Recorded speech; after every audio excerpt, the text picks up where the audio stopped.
Company. I'm going to be keeping you company for the next few hours. You are not going to believe the company. This company. You're going to bankrupt your mama's company? At least I have the radio to keep me company. On 93.5 and 107.5. The Fan.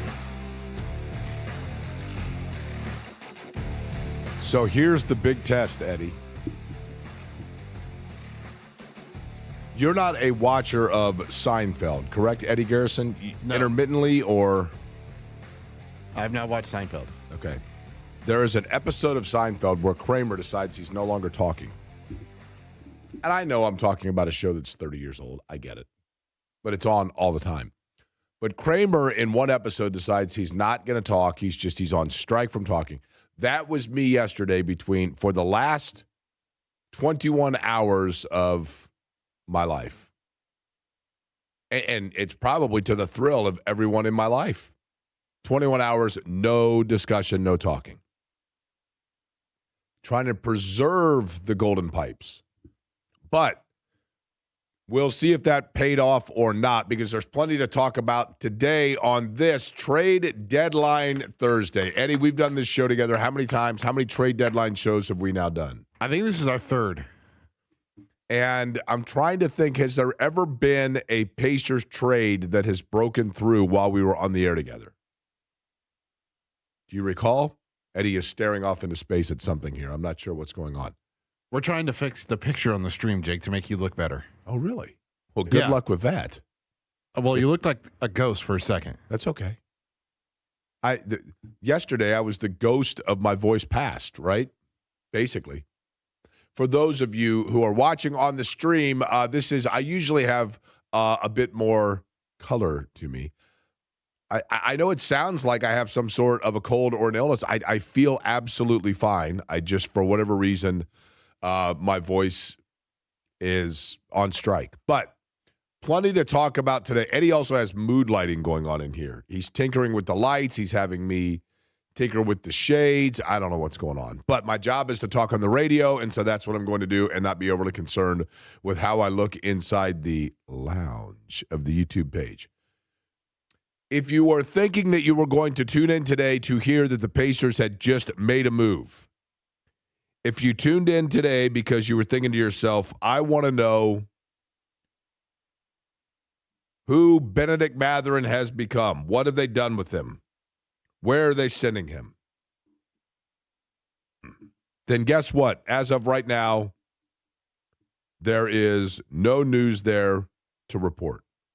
Because as of right now, the Pacers are standing pat. There have not been any trades. Now, that is not to say between now and Eddie, the trade deadline, we have exactly how much time left for teams in the NBA to make a move? We have 2 hours and 56 minutes and 48, 47, 46, So at the 45 conclusion of this show, seconds, yes. when JMV takes over, we will know for certain the Pacers roster.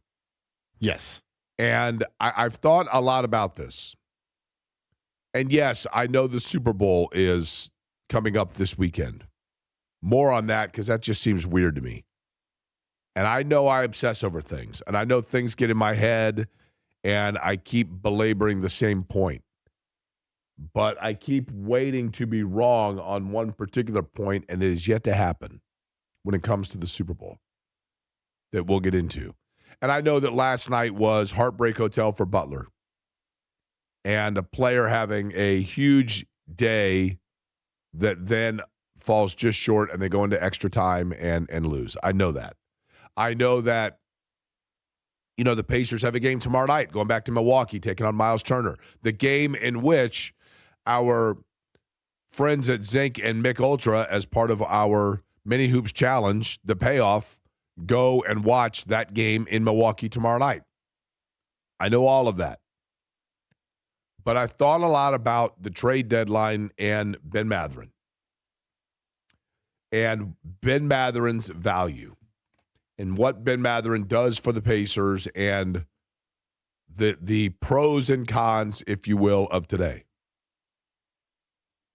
Now, to look over other trades that have taken place, there have not been, I don't know that this will be necessarily a year that's looked back upon, at least between now and when the deadline comes, I don't know that this is a year that you look at it and say, wow, remember that seismic trade? Like, where were you when you heard that news?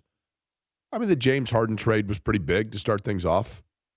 To an extent, because of the player he has been, Anthony Davis was a big deal. I think the Anthony Davis deal was bigger, not necessarily because Dallas moved him to Washington, but rather because the Dallas Mavericks, you look at Luka Doncic, and now you're like, wait, what? They traded him for Anthony Davis only to then have Anthony Davis play fewer than an entire season's worth of games and then flipped him to Washington. So they basically let Luka walk, is what that's coming down to. So that's a big deal. And Trace Jackson Davis yesterday. Did you see that, Eddie? I did. Another Indiana guy that got traded. So Trace Jackson Davis had to grab his passport because he's on his way to Toronto. That's right. For a future second-round pick. And that's, you know what? Good for him because in Golden State, where he started out playing really well for them, and then after that, just kind of fell out of rotation. And maybe Toronto sees a place for him where they can utilize him more so than they did, to this point, and now he's on his way to Toronto. But for Ben Mathurin, it is true that the Pacers have never come out and said, we're open for business with Ben Mathurin.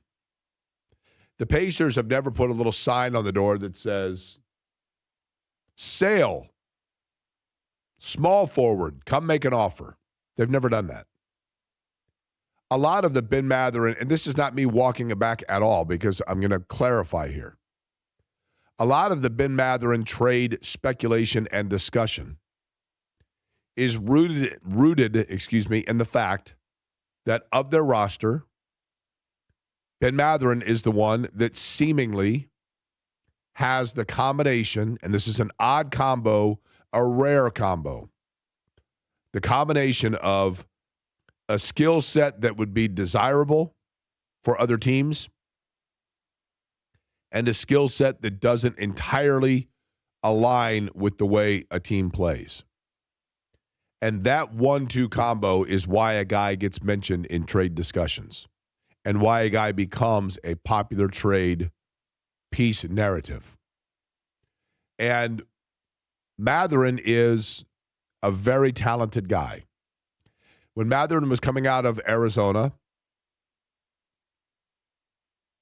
all of the talking points and selling points about him were, Benny Buckets.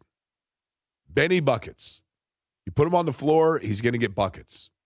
He can shoot from the outside. He can get himself to the free throw line. He's not the best finisher, but he can get to the free throw line. He can get baskets. And but in talking to people, some of which have been involved with the Pacers, one thing about Mathurin, and this is not a bad thing, but Mathurin is a guy that would be labeled as a ball stopper. And what that means is that when the ball gets in his hands, then the ball stops because he is going to, whatever direction the play is going, more often than not, it then is ending with Mathurin deciding what he's going to do with the ball. It's not to say he's selfish. I don't think he is. He is, as I understand it within his teammates, he is liked, but he is very quiet, kind of to himself. Nothing wrong with that. Nothing wrong with that at all. Let me ask you this, Eddie. At this radio station, of those people that the listeners would know, which one would you say is the quiet one? The quiet one, James Adams. Of the on-air, James is on air. I get that. Yeah, you're right. James is a good one. I would say, to an extent, Kevin Bowen, right? Yeah, perhaps. Like James Boyd. Both those guys, yeah, like highly respected and liked by all of us. But like when we're in a meeting, they're not the ones that are cracking jokes and whatever else. But they're respected. They work well. Everybody likes them. They're very good at what they do. They deliver when they're on the air and off the air. I mean, Kevin, all the time, right, between his writing and everything else. Yep. So you can't judge somebody's production based on their personality. Mm-hmm. But Mathurin is a player that can help the Indiana Pacers and has helped the Indiana Pacers.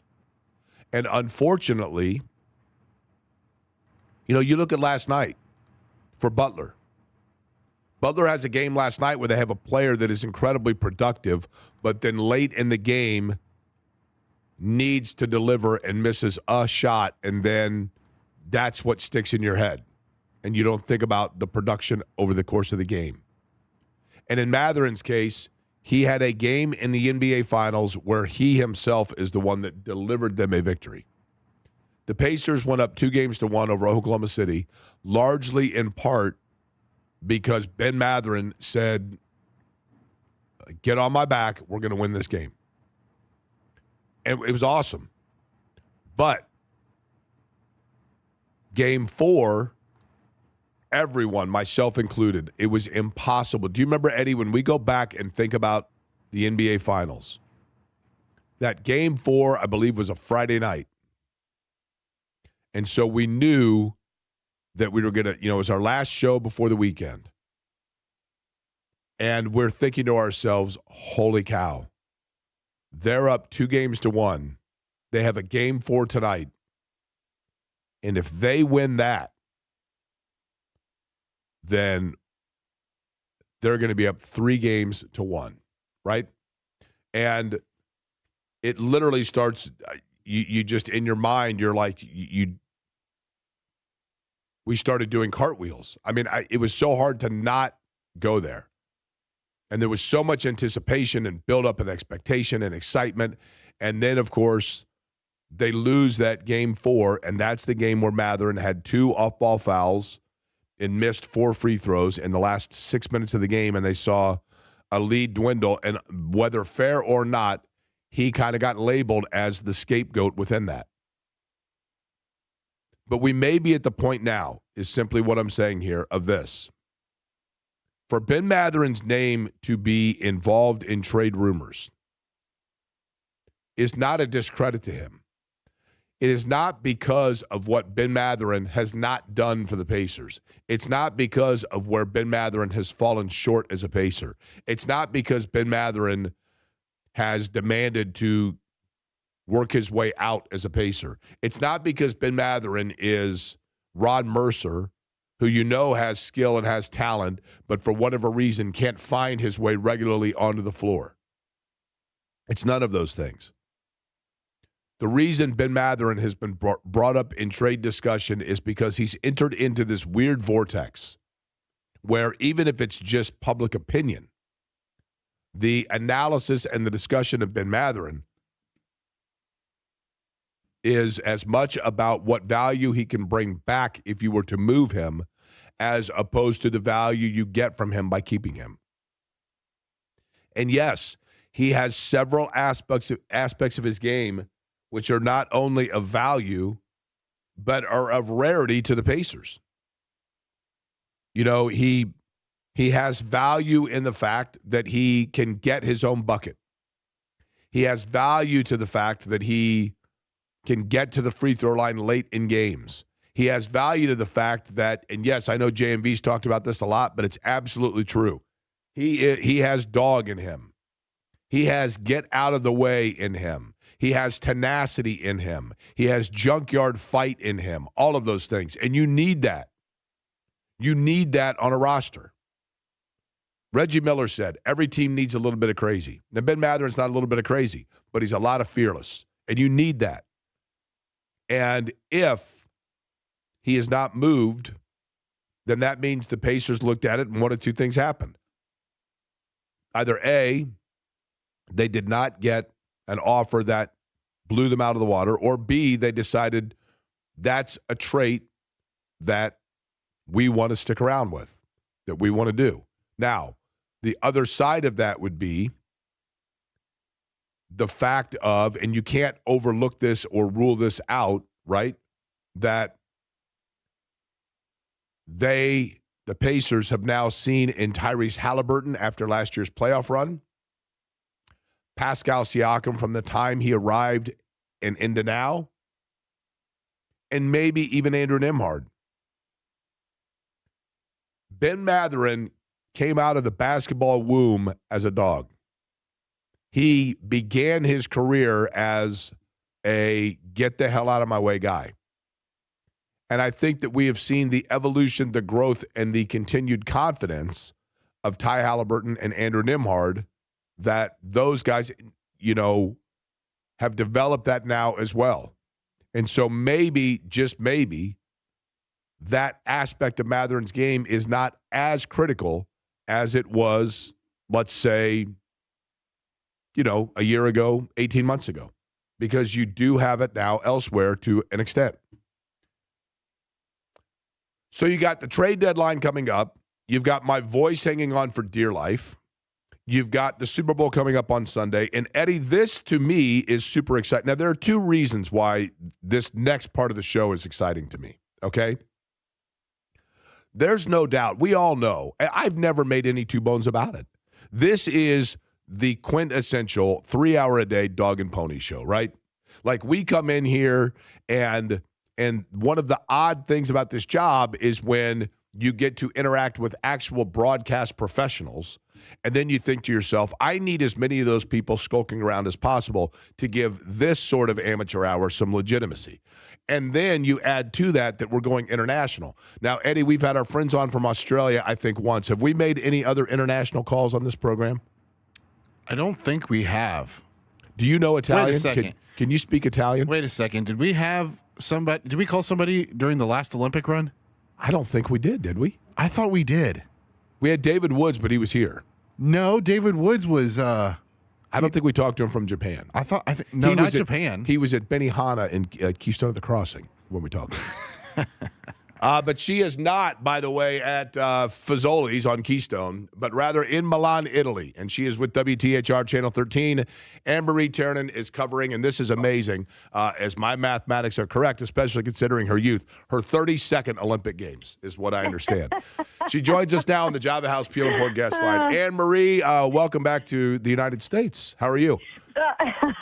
I'm doing great. It's so great to hear your voice. And, yeah, I think David Woods was, I don't know if he checked in with you when he was at the Paris Olympics. Paris, that's it. In maybe 2024. Yeah, so your second international Olympic correspondent reporting in for duty, Jake Query. You know what? That's right. What do you need to know? He was in Paris. That's right. All right, so you're in Milan. Now, here's what I know so far, Anne-Marie Ternan, okay? And I want to talk about the Olympic coverage you're going to be doing at Channel 13. But this is, kidding aside, this is what number Olympics for you? I actually haven't counted. We want to do it together. Sure. We did 08 Beijing. Okay. 10 Vancouver. Okay. 12 London. Okay. 18 Rio. Okay. Sochi. Did we do Sochi 14?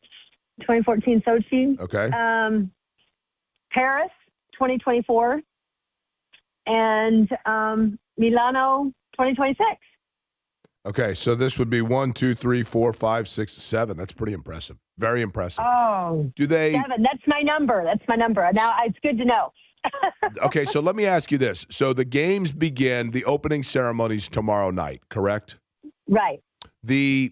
Typically, sometimes, Anne-Marie, and the great thing about the Olympics, I mean, kidding aside, is that this is where, and this is what I've always loved about it, and unfortunately, this hasn't always been the case. I mean, there are, we've had boycotts in 80 and 84. We've had terrible international incident in 72. I mean, there have been things that have taken place. But for the most part, the beauty and the intention of the Olympics is it's, where everything is put aside and countries come together in this great human spirit. What is the overwhelming, I guess, storyline or thought going into this Olympics? Have you gotten any sort of a feel, or is there anything that people kind of have an eye on of curiosity as to how things may go in one area or another? Well, if we're talking about security or, if there's protests or anything like that, I mean, I've been here in Milan now for a week. I had heard that there were some ICE protesters that were here, and there were some colleagues from NBC that went out and shot it. It was not a thing, really. I mean, it was what it was, I mean, there was the video of that for that moment, but I haven't seen anything or heard anything of that since. I think for the people of Italy, it's different than the vibe that we got from the Parisians. When we went to Paris with Samantha Johnson, representing WTHR 2 years ago, and the sense generally from the people in Paris was like, we don't want this. I mean, the world is coming here. We're not going to be able to get on the subway. They're going to take all our cafes. It's going to be a mess. And so we're going to leave. We're going to go on holiday, and then we're going to list our home on Airbnb and make a lot of money, and it just, that was kind of the vibe. Totally different here in Italy.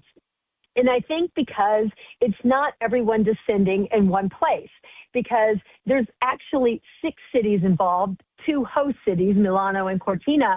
And so you don't have this big concentration, this big Olympic footprint anywhere. We're kind of spread out over northern Italy, 5-hour drive between here and Cortina. I'm not running up there and, checking out the action and then coming back. I'm pretty much checking out what's going on in Milan. And if you're thinking about, well, where are all these events? It's hard to wrap your mind around. Generally, if you think ice events, you think speed skating, you think short track, you think hockey, you think, of course, the beautiful, figure skating, all the ice events in Milan. And then if you think snow events, ski events, alpine events, they're going to be in Cortina or in some of these other venues. Lavinia, that's where Nick Gepper from Indiana is going to be.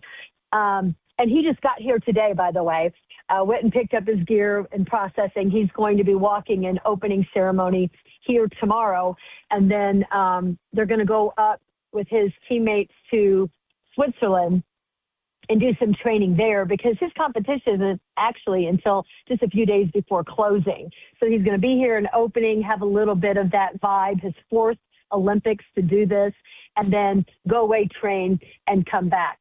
But I think another thing that's really interesting about these games is never before we had 2 host cities. So you've got Milano and you've got Cortina. And so for the opening ceremony, it's going to be based out of both locations. Really? There's going to be 2 cauldrons. The 2 cauldrons are going to be lit simultaneously. And then you're going to have this really cool opportunity to see the athletes that are competing in these other venues, up in the mountain towns, up in Cortina. The Parade of Nations for those athletes is going to be down the streets of Cortina, where 70 years ago, 1956, I know you're a history buff, Jake. I am. 70 years ago, Cortina hosted the Winter Olympics. And so now 70 years later, you're going to have the athletes down there doing the Parade of Nations. They're going to do a Parade of Nations here in Milano too, but it's not going to be all the athletes in one place. Okay, so the United States team, for example, will be split based on, so in other words, the United States will be represented in both places for the both opening ceremonies. Yeah, there's actually four places where they're going to be dipping into in the coverage, but those are the 2. Those are the 2 that are the primary. And so I think Nick, since Nick just got here in Milan today, I think Nick is going to be walking here. So you can be looking for him from the Milano thing. I can confirm that. But it doesn't make sense that he would go up to Cortina. I don't know. Maybe he'd go to Cortina and then go up to Switzerland. I'm not sure. But, if you see the Parade of Nations and everyone's walking around an arena, like if you think of, Beijing, the Bird's Nest, big stadium, it's this loop around the stadium. But now they're going to be going down the streets of Cortina. I think that's just going to be visually really super cool. And I was listening to the IOC press conference that they had earlier this week. And, as you can imagine for the media, they're critical and saying, oh, this is so spread out. The logistics are so challenging. It's hard for the fans. And the response from the IOC was, this is an Olympics for the athletes. The athletes don't need to leave their venue and travel for 5 hours to participate in opening or closing ceremony. They don't need to have one athlete village and then either it's good for them or not. We have 6 athlete villages. We have multiple press centers. We have multiple places for them to participate in the ceremonies. And so this really is a game that's for the athletes. And they used venues that were already existing. And I think that's the other thing that's just so different. If you go to Beijing, the Summer Games like in '08, they built this big park, and you had security to get into the Olympic Park, and then in there were the venues. Okay, this is where they're doing track and field. This is where they're doing swimming. This is where they're doing diving. And it was all created for that time. London, very similar. Olympic Park. You had security to go into the park. There were all the sponsors and vendors there. Some venues were associated with it. Same with Sochi. But here, there is no Olympic Park. You're in Milan, you're in Cortina, you're in the city, and they're refurbishing venues that they already had. By the way, what's it look like? What's Milan look like? If you did not know that you had been on a plane for that long, I always ask this question to people elsewhere, and you thought you were in the United States. For those of us who have been in the U.S. and not been to Milan, would it be kind of like San Francisco would be my guess, or like the wine country of Bay Area? Is that right? Well, it's really interesting you say that, because when we landed, you know where everyone said what it looks like? Just guess. It's not what you said. Muncie. New Jersey. Really? The Garden State, Eddie. Okay. When we landed, you're out at the airport, so it's about 40 minutes to get to the So heart everyone of in Milan. Milan has a fake tan, is what you're getting at. Is that right? A lot of suntan cities around there. No, Now, there's a lot of graffiti. There's a lot of graffiti. Were you tempted at all to bring a Bobby Plump Milan jersey just to see if anybody knew what it was? Would that have fit in? Probably not. But they are not even thinking about the Super Bowl. We're kind of saying, like, where are you going to watch the Super Bowl? Like, how are we going to participate in that here? And there's no awareness of the Super Bowl. So if they're not aware of the Super Bowl, I don't think they're aware of your assignment. Our Hoosier lore. Your assignment, Anne-Marie Tiernan, aside from bringing the Olympics home to everybody that watches Channel 13, beginning with the opening ceremonies tomorrow night, and then doing this for a number of stations within your company, corporately speaking, your other assignment is to at some point host a Hoosiers viewing party so that everybody can see the Milano Miracle, as it's known over there. Okay, there you go. Are you giving me an assignment now? Yes. Do you think I'm adding to my list right now? Right. I'm pleased that you managed to squeeze in 10 minutes on this Dog and Pony show. So yes. Now we'll let you get to the actual real broadcasters that you deal with from the regular. But I am going to twist your arm to come on one more time over the course of the games, even though I know you'll be very busy. But I do appreciate it. Oh, no, I'm happy. I'm happy to do it. And it is fun to talk with Hoosiers who are here. There's a contingent from the NCAA that's here, looking at the connection between collegiate sports and Olympic sports.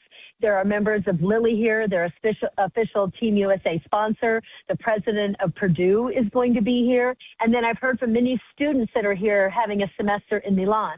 So I'm going to be incorporating all those and more that I've come across as the coverage continues too, because it's always fun to see Hoosiers here overseas as well. From the New Jersey of the Mediterranean, that's Anne-Marie Tiernan joining us on the Java House Peel and Pour guest line. Anne-Marie, I appreciate it. Certainly try to get some rest if you can, but we look forward to following the journey throughout the course of it. All right. Thanks so much, Jake. All right. Anne-Marie Tiernan joining us from WTHR Channel 13. All right. When we come back into the NBA trade deadline, Tony East going to join us next. Is that right, Eddie? And there are two names, not one, but two, that we had an idea about, that it appears as though Indiana is taking a long, hard look towards adding to their roster next year. But can they make it happen? We'll get into that with Tony next.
This is Query and Company on 93.5 and 107.5 The Fan. All right, here we go. The clock is counting. 2 hours, 25 minutes, 35 seconds before the trade deadline for the NBA. And, of course, the Pacers are, I'm not going to say they're on the clock by any stretch, but we have anticipated that this would be the avenue they would go since the departure of Miles Turner to find the big man that would be Turner's replacement. Now, the question is, does that come now or does that come perhaps in the offseason via a free agency or a sign and trade? Ben Matherin, the name most commonly linked. Joining us now, Java House Peel and Pour guest line, a guy that's going nowhere. Well, that came off the wrong way. Tony Easton, life is going lots of places, but he's not moving anywhere soon. You get what I'm saying there, right, Tony? I'm actually driving right now, so I'm literally moving. Okay, so and you're driving where from where to where? You can just you don't have to be specifically, but what side of town? How specific do you want me to be? Because I am very peculiar on my trade deadline day travels. I need a street name so that we can get a traffic report. Oh, Meridian downtown. Oh, well, you can drive if you hook a right here on 10th I'm Street and you, wave. yeah. I'll see you. It'd be fun. So I'm always a paranoid that I'll be driving when a trade happens. So I schedule 3 different coffee shops, 10-minute increment drives from my house on this day. Oh, okay. Well, hopefully one of them is Java House, buddy. Okay, Tony East joining us. Let's begin with this, okay? So there is movement for you today. Do you believe that makes you the same as an Indiana Pacer player, or is every Pacer player going to be stationary? Yeah, I think the most likely thing they do is use their open roster spot to snag something, right? You know, for example, Jose Alvarado and 2 second-round picks just got exchanged. Like the Pacers have a little bit of financial flexibility that could allow them to do something of that nature, right? They've done that in many past seasons with this front office, and they didn't keep Tony Bradley when his 10-day finished up last week. So certainly room for them to just snag some assets in that way if they wanted to do that. Still a couple teams with financial considerations or barriers to get under, but that wouldn't require them moving any of their own players. So obviously if they get their center of the future right now, you know, some combination of Matherin, Walker, Isaiah Jackson, probably Ben Shepherd would be in that trade, and some of those guys could be on the move independently anyway. But you know, I think the most likely thing they do would actually be a small thing that doesn't move anybody, even though all those players that could be moved for logical reasons would make sense especially if they get their guy right now. Okay, sometimes this happens, Tony, where a guy's name gets mentioned and the fan base or the media, whatever it may be, becomes almost obsessed with the fact that, like, that's the guy. They got to get that guy. It's got to be that guy or no one. And, you know, and Zubac for the Clippers has been that name for a while now, Ivica Zubac, who's a fabulous player, I believe, you know, basically a 10-year veteran. The other name that has come up a lot lately is Daniel Gafford. Now, Jake Fisher has reported both of those are Indiana targets. I don't think that's too out of bounds to say that, but draft capital, that term that J&V loves, draft capital is rumored to be also what these teams are looking for. Where does Indiana stand in terms of what they could make available or what they would be willing to make available if those are their targets? Yeah, they have drastically different values, both in that Zubac is much better than Gafford and his contract is very good. Gafford's bumps up next year, and Gafford has all season this year. He hurt his ankle in training camp, and it has just never gone away. He just rolled it again in their most recent game, and you always wonder with something so nagging like that, what kind of impacts it could have, even just beyond this one season. I'm not suggesting that. It's just possible that that's a consideration for a Gafford trade. So look, Gafford's good. He was the starting center for the Mavericks team that made the finals 2 years ago, right? Like that's obviously not nothing. He has skills that fit the way the Pacers play, but if you know, the Mavericks are pivoting to a new era, are they really desperate for a first rounder? Am I willing to give a first rounder if I'm the Pacers? I don't know. His contract is fine, but all the injury stuff is certainly part of that as well. Whereas Zubac is very good and his contract is spectacular given his skill ability, that I would think that he'd be worth several first round picks. The Pacers have all of their firsts. Now, obviously this year's pick, you'd wonder if that would even be something they'd consider or inbounds at all, right?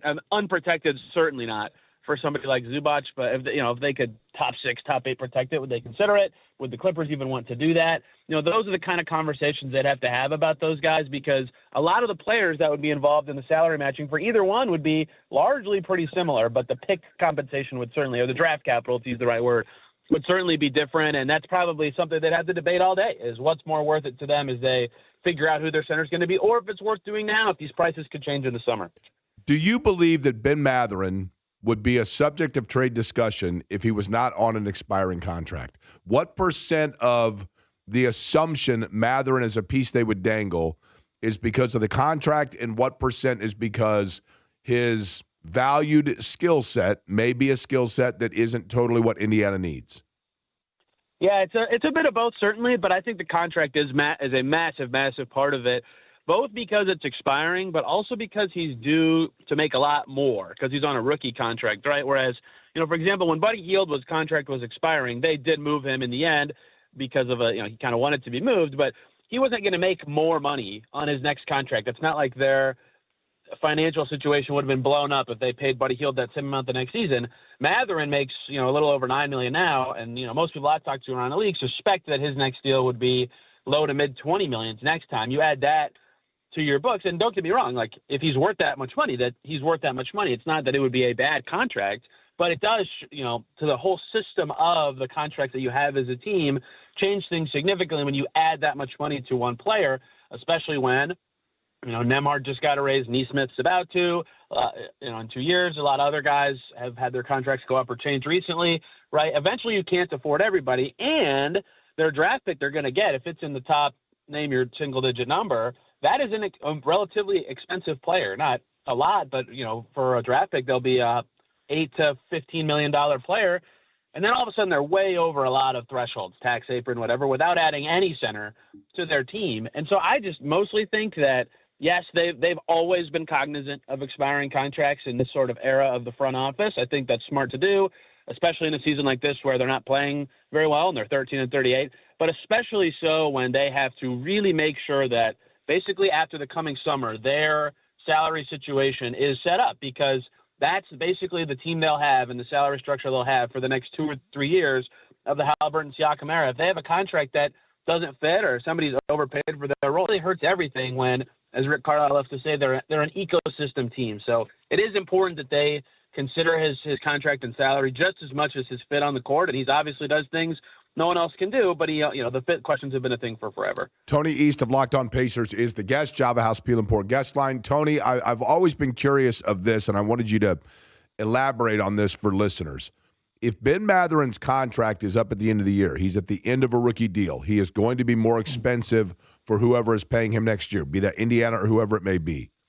Based on that, what would be then the motivation for someone else to trade for him if they're not certain that they're going to be able to retain him beyond this rental?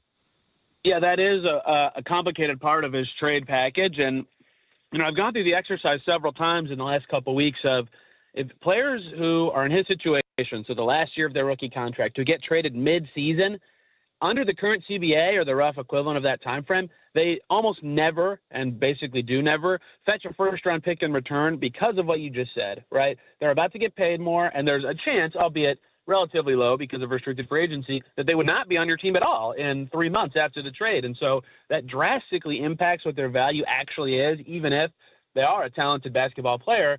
And so, for example, let's say Mathurin, if you trade for him as another team, you immediately know you're going to have to pay him in the summer, and that someone else could try to. Now, the difference with this and other expirings is he'd be a restricted free agent, or almost certainly will be, which means the team that trades for him would, and this is something that's a positive for his trade value, acquire his restricted rights. So if another team signs him, they could still match the offer and keep him. So that like, you're pretty secure you're going to be able to keep the player you trade for because of that, but it's still a risk in that you don't know what his next contract's going to be or necessarily where it's going to come from, and that always changes things. And that even changes things for the Pacers. They might have their own internal idea of what they think Mathurin is worth. All it takes is one team to blow that up. So it's just a complex situation, which is why he's been such a prominent subject of all these things. And they know his salary now and what that could get them in trades. They don't know what it could be in the summer, even if people want to shout about signing trades all the time. So that's also another part of this is it's a known commodity deal. Have there been any moves to this point, Tony East, that seemingly would have been one that Indiana could have been a contender or a partner for that trade where you said, okay, well, that guy's moved on elsewhere, so Indiana's out of the running for that possibility of a player they were looking towards? Anything that has any implication towards Indiana so far at all?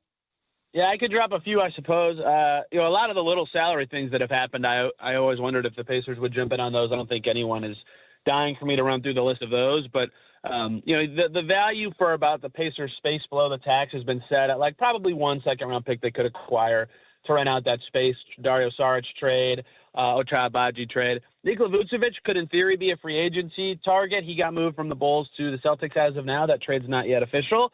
If he's going to stay with Boston, is that one that's now off the table as a free agency center option for the Pacers? The one that I immediately went, whoa, was Jared McCain. He got traded from the 76ers to the Thunder for 1 first-round pick and 3 second-rounders. He's young and a good shooter, and he's on a cheapo contract. If the Pacers could have met that value and, gotten him from Philly, I would have certainly considered that as them. I don't think that that's necessarily like deters their plans or changes things, but it's something that flashed on my radar as, I wonder if they were considering her in on that, given, that McCain was a tax stump move among many things by the Sixers. But in terms of like direct hit impacts of players they've been connected to, I believe the only reported connection to the Pacers player that's been traded, or actually two now, are Jose Alvarado and Keon Ellis. And I don't think they're like beating themselves up that they didn't get a backup point guard right now. They could do that at a different time, or a backup guard, or whatever you want to call those guys. So a lot of the reported connections are still anchored to where they were, but there have been some things that I've been curious about, either what it means for the Pacers or if they could have done something similar themselves. What's more surprising? Giannis Antetokounmpo doesn't seem like he's getting traded, or Ja Morant?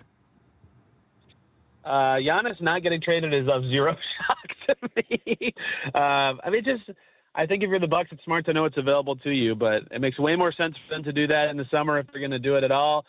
I think that the Grizzlies at this point, what does Ja do for them, right? They blew up their whole team. They clearly want to be bad. They have a gazillion first-round picks, a nice young core with Cedric Coward and Zach Edey from Purdue. Just hand him to someone else. If someone gives you anything of note for Ja Morant, take it, done, call it a day. So I'm surprised he hasn't been moved, and much more surprised that he's still with Memphis. But also, I don't know how many teams would really want him. So I'll be very curious where that one shakes out. All right, Tony, lastly, it is 12:46 on the NBA trade deadline.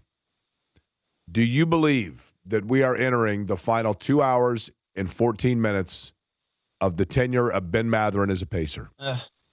I think it's close to right down the middle in terms of the odds there. So for sake of making a prediction, I'll say yes, but I think it really could go either way. Okay, and we shall see. I guess worst case, Tony, would be if they don't move him, then you wait to see once you sign him, if you can get a sign-in trade, et cetera, and go back to the drawing board at the end of the season. It does not seem to me to be Ben Mathurin, the kind of guy that, Miles Turner, I think we know that the constant trade stuff eventually took its toll on Miles Turner. This is the first go-round of this really for Ben Mathurin, and if it does not come to where he is moved, we'll see where that impacts him. But I don't think he's going to be a disruptor kind of guy. But, I could be wrong. That remains to be seen. The tricky part of all this is all these discussions about contract and fit and all this stuff is just like, Ben Mathurin's good. Like, if you don't find the right trade and you have to re-sign him and keep him in the summer, like, that's the worst case scenario? Like, that's not even bad, right? So there's no reason for them to rush or do something stupid unless they feel like they need to. So that's why it's close to 50-50 to me, but they always have been ahead of some of this expiring stuff, and their financial situation certainly requires it. So we will see, but I agree with you that I don't think he'd be a big shakeup thing either way. By the way, I didn't mean to say that you're going nowhere. Your career is on a meteoric rise. I am now in Park, Jake, so now I am going nowhere. You got what I was trying to say there. It just came out the wrong way. All right, Tony, appreciate it as always. Yeah, thanks for having me, guys. All right, Tony East joining us on the program. We come back. A question regarding something happening on Sunday, and it's not the usual one I've been asking about the Super Bowl. I'll put Eddie to the test with it and get his thoughts on my 348 brain dropping from 2 nights ago that I forgot to bring up yesterday.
This is Query and Company on 93.5 and 107.5 The Fan.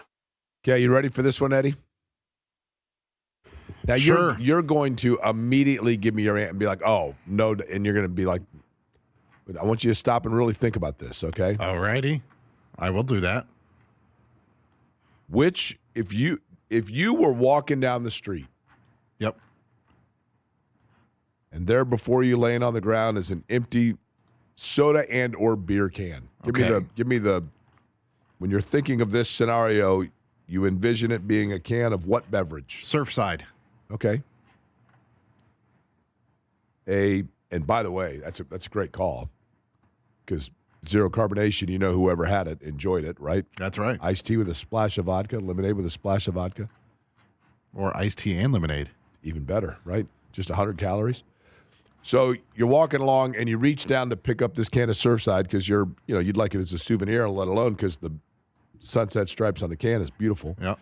So you pick it up and out pops the genie. That's not Robin the genie. It's not Robin the genie. It's Rick the genie. Robin's I don't think Robin's made the move yet. degenerate cousin. Has Robin Okay. made the move? What's that? Has Robin made the move? Does he know we're out of Monument Circle? Robin's down there. Robin's down there in our old building, skulking around looking for anybody. There's the remnants of Radio Past. But the genie offers you this proposition. Okay. He can either tell you without hesitation and with 100% certainty who is going to win the Super Bowl on Sunday.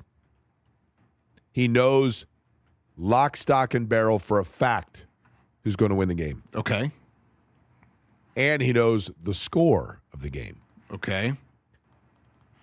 He will share that information with you, and you can do with it as you wish. Okay.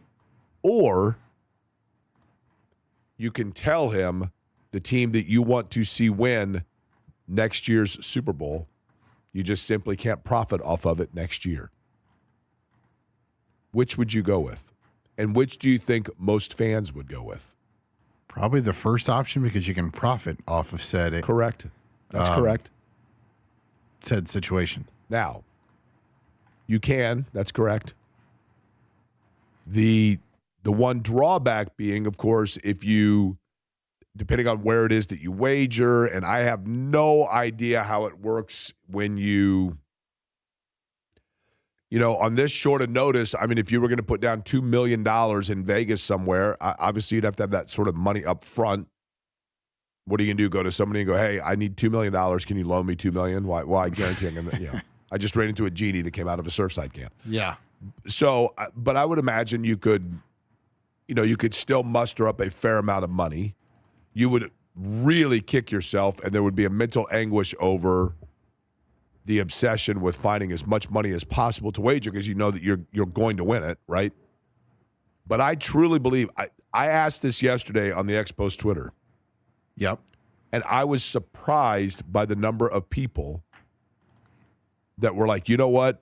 I could profit off of year one. That's correct. But I'm a fan of the Bills. I'm a fan of the Browns. I'm a fan of, the Chargers. Mm-hmm. And I just don't know that I'll ever see it. And it's worth it to me as opposed to an immediate pay. That surprised me. I thought the best response I got was from somebody that said, there were two. One said, I would go with option one because if I was able to tell the genie who I wanted to win next year, one guy said, I would pick the Colts, but they would screw it up anyway. And then somebody else that said, I would pick the Colts. The only problem is then that would mean we'd get 10 more years of Chris Ballard. Let me ask you this. Could you still profit on option two, but not directly through yourself? No. So No. Let's say like the genie asked me, I'm like, I understand. okay, I want You can't go to Jimmy I want the and Indiana your Pacers guy's to level win of the degeneration. NBA finals, and I can't tell you like, hey Jake, you should put No. $1 million You cannot share the information. with the one IndyCar check that you just got. If you share the information and or the genie, because the genie, he's like Santa. He's always watching, right? If you do that, then the team that you picked, it becomes invalid. They will not win. Mm. So basically what we know is last year when the Colts were 8-2, somebody made this deal with the genie, and then they broke the promise. Now, speaking of the Colts, I've got a question that I thought of the other day, and I've allowed myself to go further down the hypothetical rabbit hole with it. Oh, goodness. That and more on the NBA trade deadline next.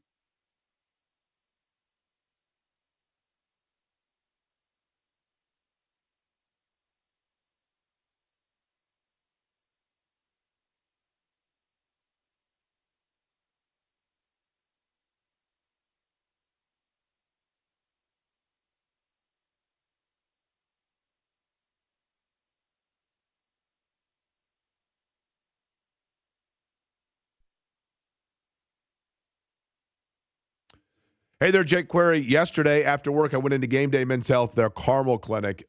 Fabulous. Just great people. I mean, great people up there. And again, got to see and talk to them about all the different things they have, like the testosterone replacement therapy.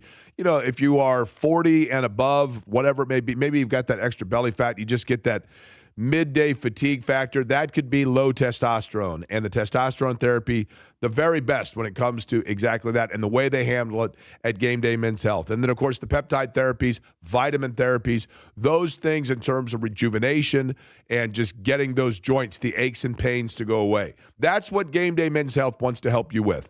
Game Day Men's Health comes up with a game day plan for you in terms of getting you back into the game, getting your energy level up, and doing it with a game plan that's designed for you, not just a one-size-fits-all, here you go and out the door. No. You're going to sit down. You're going to talk right there. They got an awesome staff of folks that go over exactly what your needs are and what things that you would like to take a further look at. And they have FDA-approved pharmacies that are dealing with everything in terms of what you are being provided. So it is absolutely making sure that you're getting the best quality care and you're getting it custom-made to you. Game Day Men's Health has locations and clinics in the Indy metro area, Avon, Carmel, Fishers, Greenwood. Game Day Men's Health. Get back in the game. Find them online. Make yourself a consultation appointment. GameDayMen'sHealth.com. That's GameDayMen'sHealth.com.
Hey there, Jake Query for Chicago's Pizza. Still 30 minutes left to get in for the Chicago's Pizza lunch buffet, which is the very best.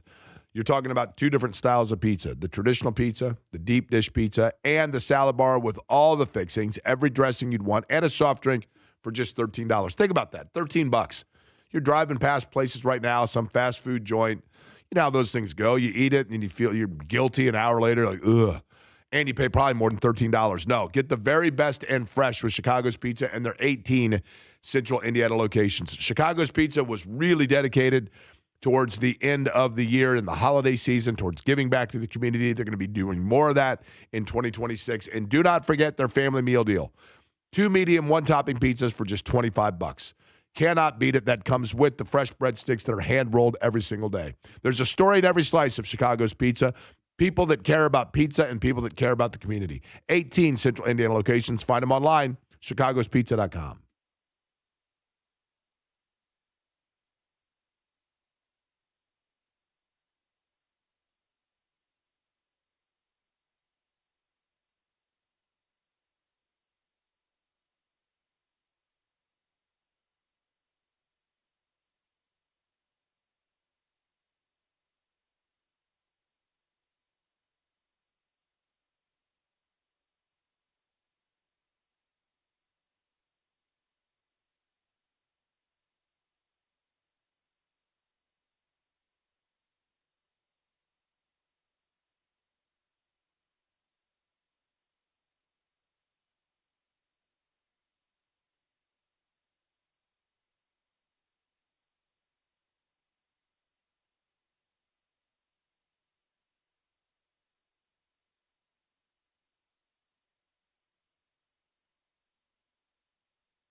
Berry and Company on 93.5 and 107.5 The Fan.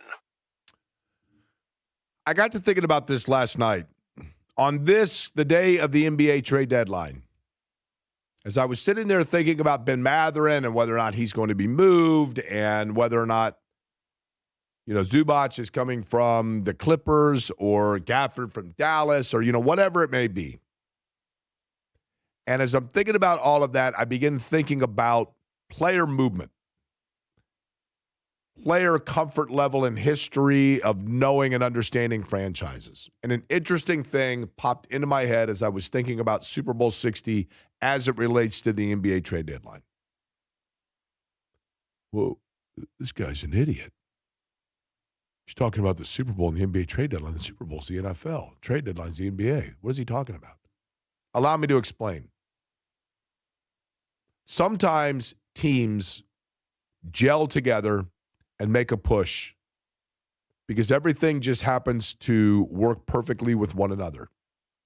And sometimes teams may be kind of just floating along and they're like this collection of amoebas floating, and then all of a sudden the right nucleus is dropped into the middle and everything magnetizes towards it, and boom, you've got a perfect cell.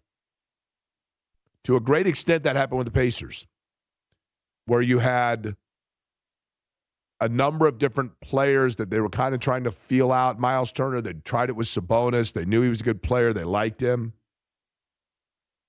And then they get Tyrese Halliburton. And they take kind of the flyer that Siakam is the style of player that would benefit from Halliburton, but they see Nembhard and they like what Nembhard can do, and they can tell that they have the nucleus that allows everything to come together. And is there the possibility right now that the trade deadline is not giving us big oomph factor because NBA teams are starting to more explore and examine that they're simply looking for that nucleus of the cell that can allow all of their amoebas to then come together perfectly, as opposed to going out and getting the big blockbuster three-headed monster that we had seen in the past. And we talked about, I mentioned it on the air as the Pacers were making their run last year. And for that matter, the Knicks battling with them in the Eastern Conference Finals. And to an extent, Oklahoma City. Those are teams that are collections of outstanding players that have a very clear engine running them, but it's not super team stuff. And the same and so therefore, with the trade deadline, are we seeing less excitement about we've got to go out and get Giannis and pair him with our star, as opposed to let's make our star the nucleus and just make sure that everything else is running off of it. And that is also true in the NFL to an extent. And when you look at right now in the Super Bowl, yes, New England went out and got a young quarterback. And he's a young quarterback that when he was at North Carolina had a lot of praise about him had the pedigree, had the moxie and the accuracy. And I think people knew he was going to be a very good quarterback. And he went to the right situation, which is 90% of it. So much of a quarterback's success is simply being in the right situation and having the right players around you and supporting cast, etc. Peyton Manning is arguably the greatest quarterback of all time. And Peyton Manning made a lot of players great players. He made Brandon Stokely a great player. Taking nothing away from Stokely's skill set or Jodine Davenport's skill set, or, you can go on and on with some of the tight ends he had. Brian Fletcher. Reggie Wayne, you saw the Peter King comments about the fact that Reggie Wayne, he felt like maybe could be demerited because he played with Peyton Manning. But Peyton Manning, as great as he was, also benefited from having the same offensive coordinator and 3 head coaches in his time here. Stability around him was very important. And so take a look at a franchise that has a young quarterback versus a franchise that has a veteran that simply needed to be put in, and they thought, you know what? He can be the nucleus guy because we got all the amoebas around him, and he's the last piece. And that might be what Sam Darnold is in Seattle. Seattle has a good roster. They have an elite level receiver. They have 2 very good shifty backs behind the quarterback. And then Sam Darnold comes in, and you're like, look, we don't need you to be Joe Montana. We don't need you to be Joe Namath. Just be Sam Darnold. Don't turn the ball over, but rely on the strengths around you and use your expertise as a veteran. All of that to say this. When you look at the NBA and you look at the state of teams in the NFL, you see that we may be, in fact, shifting back to all of it's cyclical, a period where the sum being better than the individual parts might right now be the trend. Part of the Super Bowl lack of oomph right now, in my opinion, is the fact that there's not a lot of overwhelming star power in it. Who's the biggest star playing in the Super Bowl? That's a good question. Jackson Smith and Jigba? Mostly because of his days in college? Well, that, and he had an unreal start to the season. Well, I know, but what I'm saying, but he plays in Seattle. I mean, he plays in a time zone and in an area detached from so many people. I know the NFL, is ubiquitous. I get it. He's rising right now into becoming a major star, but a lot of people haven't seen him play a lot. Right. So here is my question. What if I told you that the Colts right now are going into next season with the thought and expectation that their quarterback is Daniel Jones? And very possibly, as we saw for the first 10 games of this year, Daniel Jones is, in fact, that magnetic nucleus that on its own might not be overwhelming, but you put him into the cell, and then all of a sudden, everything else, all the mitochondria attaches perfectly with the cell itself. And now you've got a real power cell here. And it seemed as though that was the case this past season until he got hurt. And we all anticipate and expect that Daniel Jones will be the quarterback for the Colts this coming season, assuming that the Achilles is healthy. And there's a risk with that. And yes, they can franchise tag him. That we know. But it would cost them an astronomical amount of money to franchise tag him, some $40 million. If you had to guess, Eddie, if Daniel Jones signs with Indianapolis here coming up in a couple of months, what would you guess he's going to be paid annually? That's a great question. Let me pull up the Baker Mayfield contract with the Tampa Bay Buccaneers after his first year there, because I think he was there on a 1 year, and then he signed a good precedent. 3 year. That's a good precedent. Yeah. I'm going to guess that he got 30 a year, 25 to 30. And that's a really good, well, Darnold, for that matter. But although Darnold just signed the 1 year. He signed a 3-year, $100 million deal. Baker did. Yes. So he got just shy of 30, so 33.3 per year. Yeah, but the way that it was orchestrated or constructed, so the first year was $7 million, just shy of that. Year number 2, 26.4. This year, a cap hit of nearly 52. Okay. So here is my brain dropping. And I'm not going conspiracy theorist here, but I got to thinking about this. What if I told you that the Colts automatically assume that Daniel Jones is going to be their guy? And let's say that the Colts have said to Daniel Jones, Baker Mayfield got basically 33 a year. You're coming off of an Achilles. We don't know what your availability is going to be in the beginning. We're taking a leap of faith here that you're going to be 100%. So we're going to slide that back a little bit, and we're going to offer you a 2-year, $60 million deal. See what you got. Fair. And one would assume that nobody else is going to make that kind of an offer because of everything that I just mentioned, the Achilles, everything else. But Daniel Jones, Eddie, has a key card that has worked for 2 other franchises besides the Indianapolis Colts. One of them, of course, is where he began as a New York Giant. Where is the other place that Daniel Jones walked in each day and sat in film rooms and went through practice? The Minnesota Vikings. The Minnesota Vikings, who had Daniel Jones, Sam Darnold, and J.J. McCarthy. And the Minnesota Vikings, who allowed Sam Darnold to make a lot of money because he played very well for them. J.J. McCarthy was hurt. Seattle came along, and Minnesota said, cool, we're good because we got J.J. McCarthy, who did not play well last year. And yes, he's a young player, but he did not play well last year.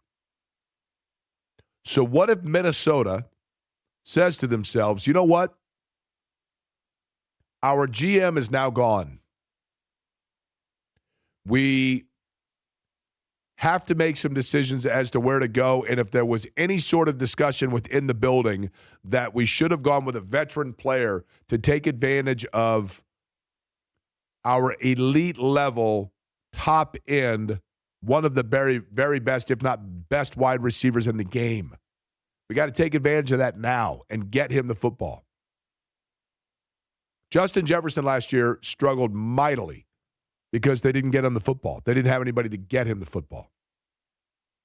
So, what if the brass of the Minnesota Vikings said, let's go out and get a 2-year rental on a veteran quarterback to again allow J.J. McCarthy more time to learn and take advantage of the prime of our elite level wide receiver? And what quarterback could we go and overpay for 2 years because we want somebody that can give stability here to find out and assess and itemize exactly what roster we have and groom a young quarterback? And let's go back to the well of familiarity, because everyone assumes that Daniel Jones is going to re-sign with Indianapolis.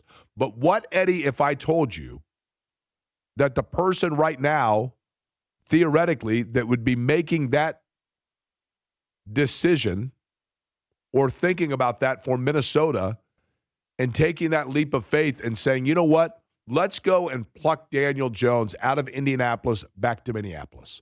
Acapulco Joe's, one of my favorite restaurants ever in Indianapolis, no longer around. Acapulco Joe's was a restaurant because Joe himself, when he immigrated from Mexico, wanted to go to Minneapolis to open a restaurant because he thought cold weather would make people want hot food. And when he bought his bus ticket, he mispronounced Minneapolis as Indianapolis and ended up here and opened a restaurant. Fact. Those two cities are so similar in the way that they are said. What if they're similar in terms of their thought at the quarterback spot? And Indianapolis assumes that Daniel Jones signs here, but Minnesota decides, you know what? Let's go back and get a quarterback, a veteran of familiarity. And you say to yourself, Jake, this is the dumbest, craziest thing I've ever heard. Why in the world would they go get a quarterback that is coming off of injury, that's a risk, unless all of the reasons that I just mentioned and this? True or false, Eddie? Minnesota's general manager was just jettisoned of his responsibilities. He was. He was fired, yes. So if the general manager is fired, then one would assume, am I correct in saying, that the assistant general manager would be the one to take over decision-making responsibilities until they can make another hire? Typically, I would say yes, but not in this instance. Ryan Grigson is not taking over. Okay, and who is? I'm trying to figure out. I don't even know how to say the guy's last name. It's like Rob Brzezinski, maybe. Because if Ryan Grigson, though, is in that room, you would think that he's got to have influence, right? You would think that he's got to have say. And he also is somebody that is looking around, and Ryan Grigson would be the first one to say, you know what? You think Ryan Grigson is wanting to keep things stable for Indianapolis and Chris Ballard? Because if Ryan Grigson wanted to get one over on the Colts, and it could benefit Minneapolis, it could benefit Minnesota, to place a phone call to Daniel Jones. And I truly believe Daniel Jones wants to be here. I believe that. And I think the only place he would go aside from here and feel comfortable would be Minnesota. He knows their doctors. He knows their staff. He knows their roster. He knows their system.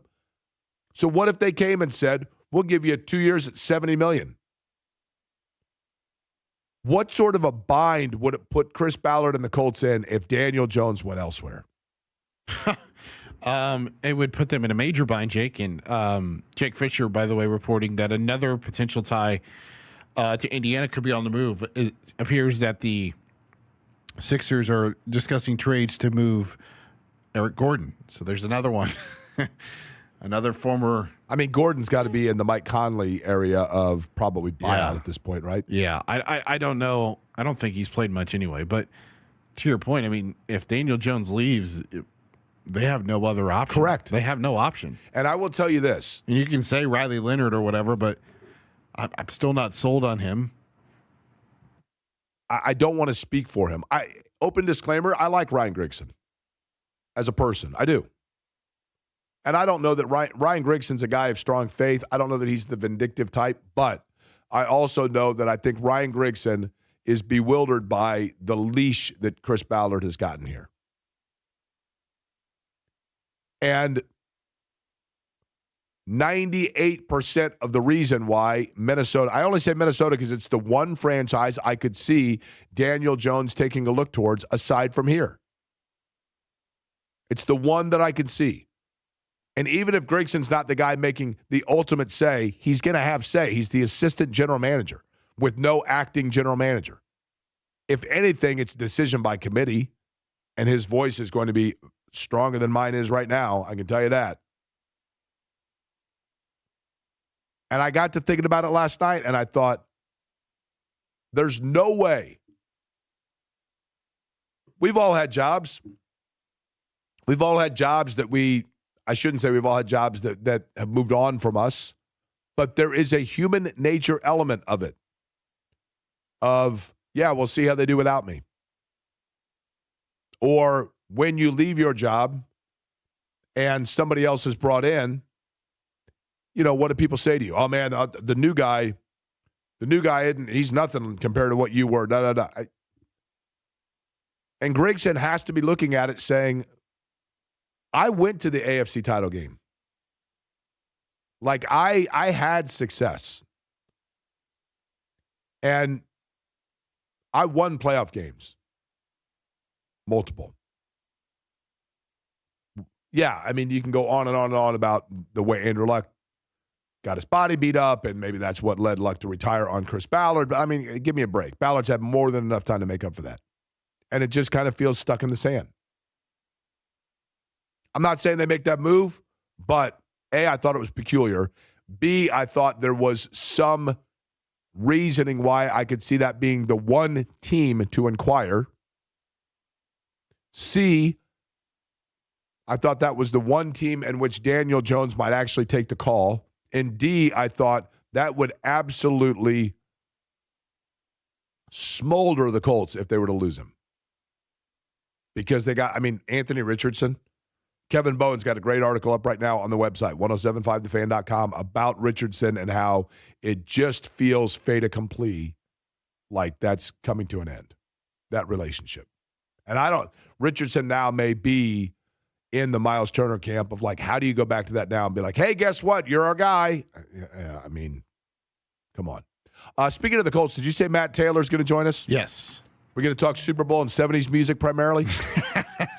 Yeah, I don't know if music's on the categories for tonight, but we'll see. Halfway through, by the way, on this NBA trade deadline show, Ben Matherin still a Pacer, but we got our eye on it.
You're listening to Query and Company on 93.5 and 107.5 The Fan.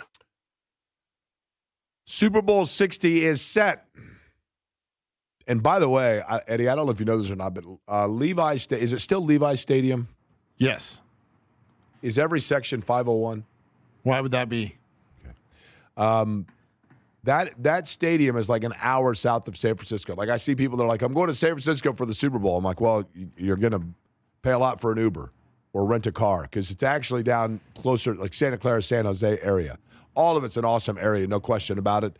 Seahawks and the New England Patriots. Joining us now in the Java House Peel and Pour guest line, he is the radio voice of the Indianapolis Colts. Matt Taylor, who will be doing a little trivia at Ale Emporium. More on that coming up. But, Matt, I'll begin with this. Your thoughts on the Super Bowl matchup and also basically how you break it down. Yeah, I think it's really fun. I think it's interesting. You know, I don't think it's getting, a ton of national hype just because it's, two non-sexy teams, if you will, on complete opposite sides of the country and different coasts. But I think it's like the first Super Bowl since 1970 where both teams have offenses and defenses that are ranked in the top 4 in scoring, both on offense and defense, which is pretty incredible. And I also read where New England played, credit to them, right? They're in the Super Bowl and a huge turnaround. They were 4-13 last year, and this year they were 14-3, I think, in the regular season. But biggest turnaround in win total from one year to the next in the Super Bowl era. And also, they played the easiest schedule based on opponents' winning percentage in the last 50 years, right? The AFC East is kind of down this year, and then everybody else they played was, certainly not world beaters. And Drake May took advantage of that, a new culture with Mike Vrabel. Then on the other, end of the spectrum with Seattle, great defense and great quarterback resurgence. Continue to stack year after year with, with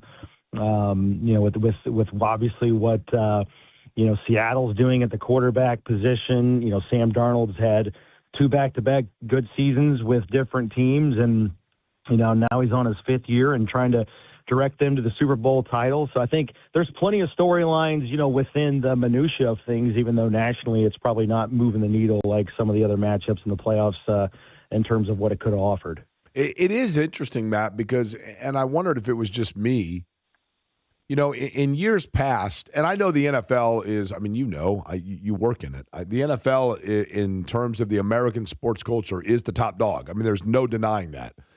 But in years past, all the anticipation of the Super Bowl, media day and the wacky hijinks and the videos of teams coming off the plane and they've arrived and they're here and just, all the buildup, it just seems like I haven't heard as much of it this year. Am I just like, is my head in the sand, or does there seem to be, to your point, and I think a big part of it maybe is that if that's the reason, but am I off base in saying that the buzz feels less?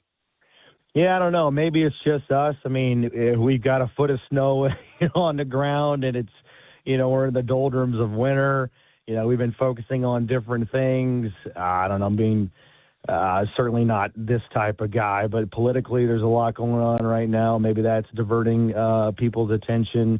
Maybe the fact that the game's on the West Coast and some of the that's got to be a part of it too, right? Yeah, you're like 3 hours behind Radio Row and some of the stuff coming out of the ground zero epicenter of the NFL news circuit and things like that. But yeah,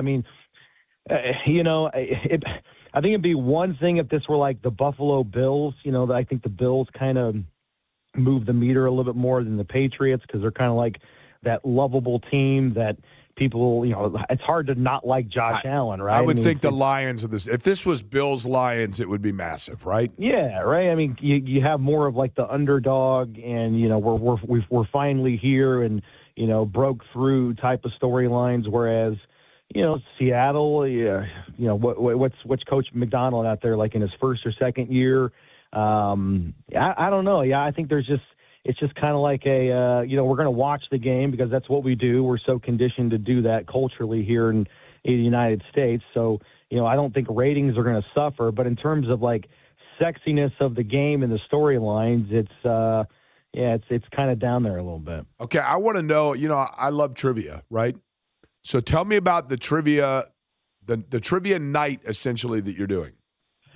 Yeah, so I basically came up with this. I've been wanting to do this for the last couple of years, and so at the end of the season, I told myself I'm just going to get down to doing it. And so I spent some free time, and same thing with you, right? I love trivia. I love bar trivia, but I don't want to be there all night. You know what I mean? I don't want to be there for like 2.5 hours, and sometimes you go to trivia and you can kind of lag and just kind of lull on a little bit, and you kind of get lulled to sleep with the time period between questions. And I also, I'm kind of a well-rounded person, but I don't know, like how many rings are around Jupiter and Saturn. I don't know how many countries are in the United Nations. I know sports, and specifically, I know Indiana sports, right? Because I'm from here.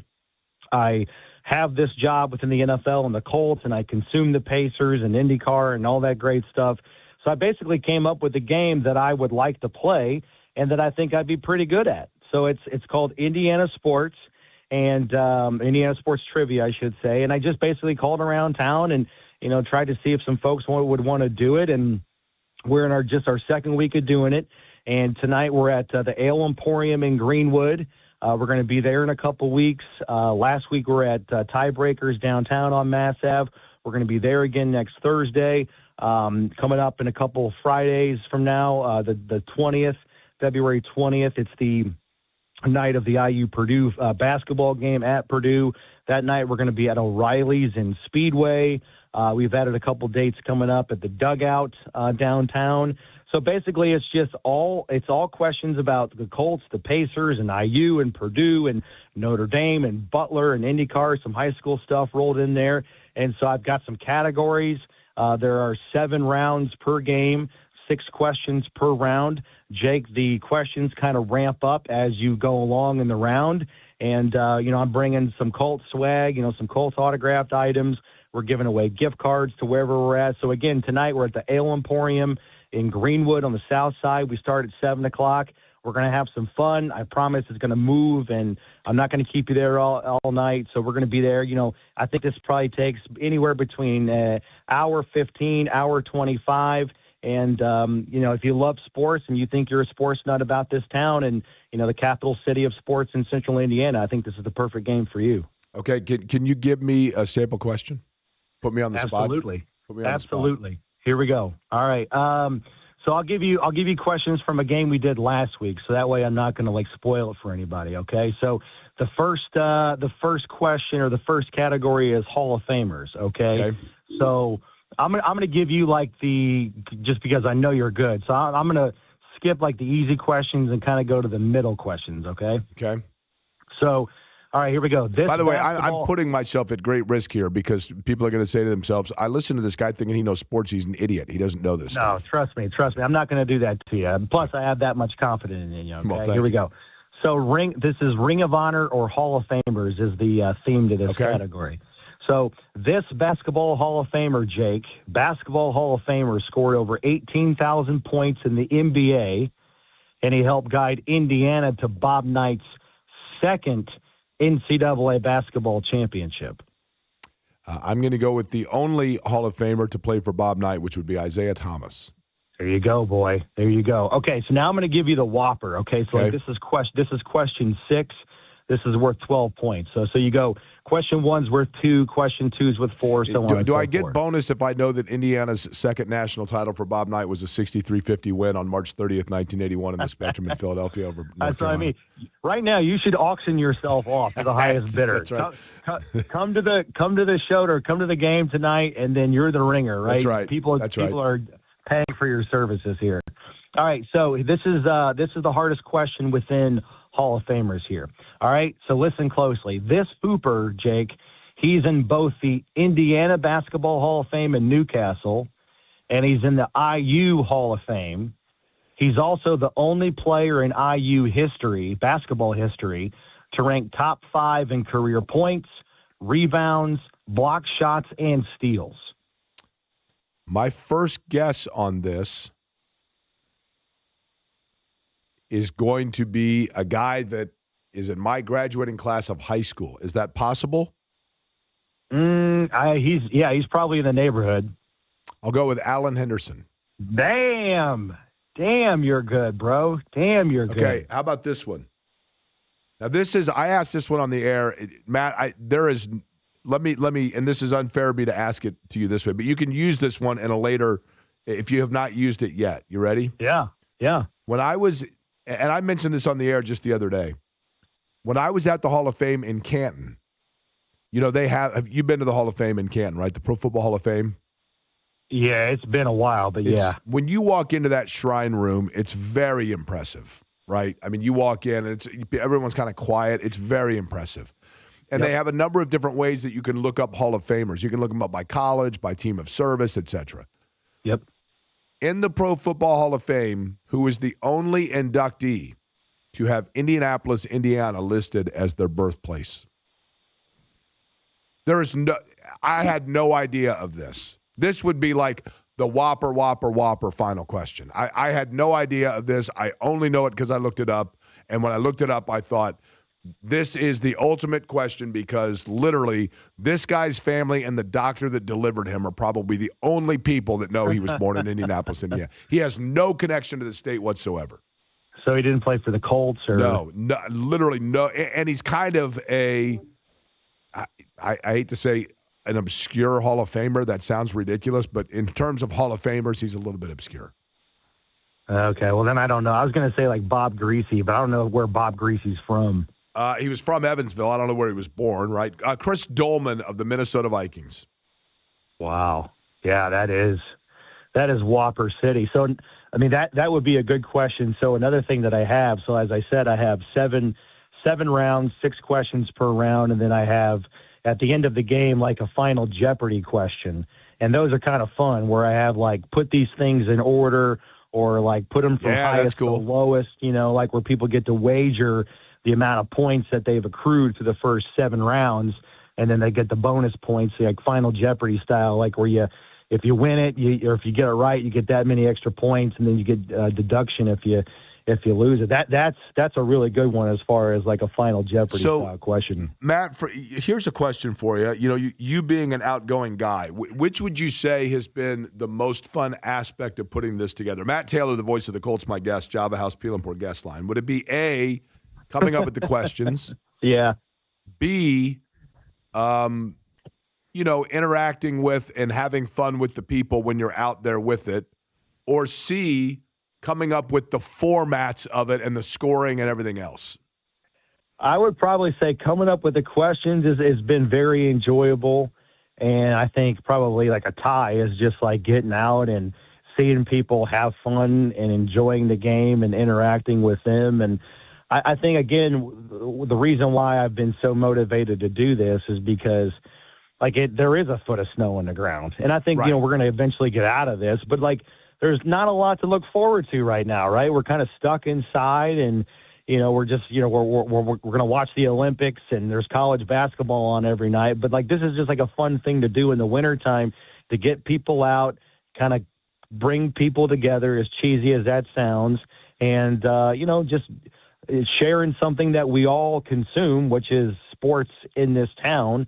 And it's been fun to kind of just see people from different age groups play in the game. Like last week we had a couple of diehards, some older guys just completely dominate, right? So it's just fun to see them put their knowledge to the test and have fun with it. So it's been, again, as corny as it sounds, it's been pretty rewarding, and I've really had a lot of fun doing it. Where do people find out, when the next one's going to be?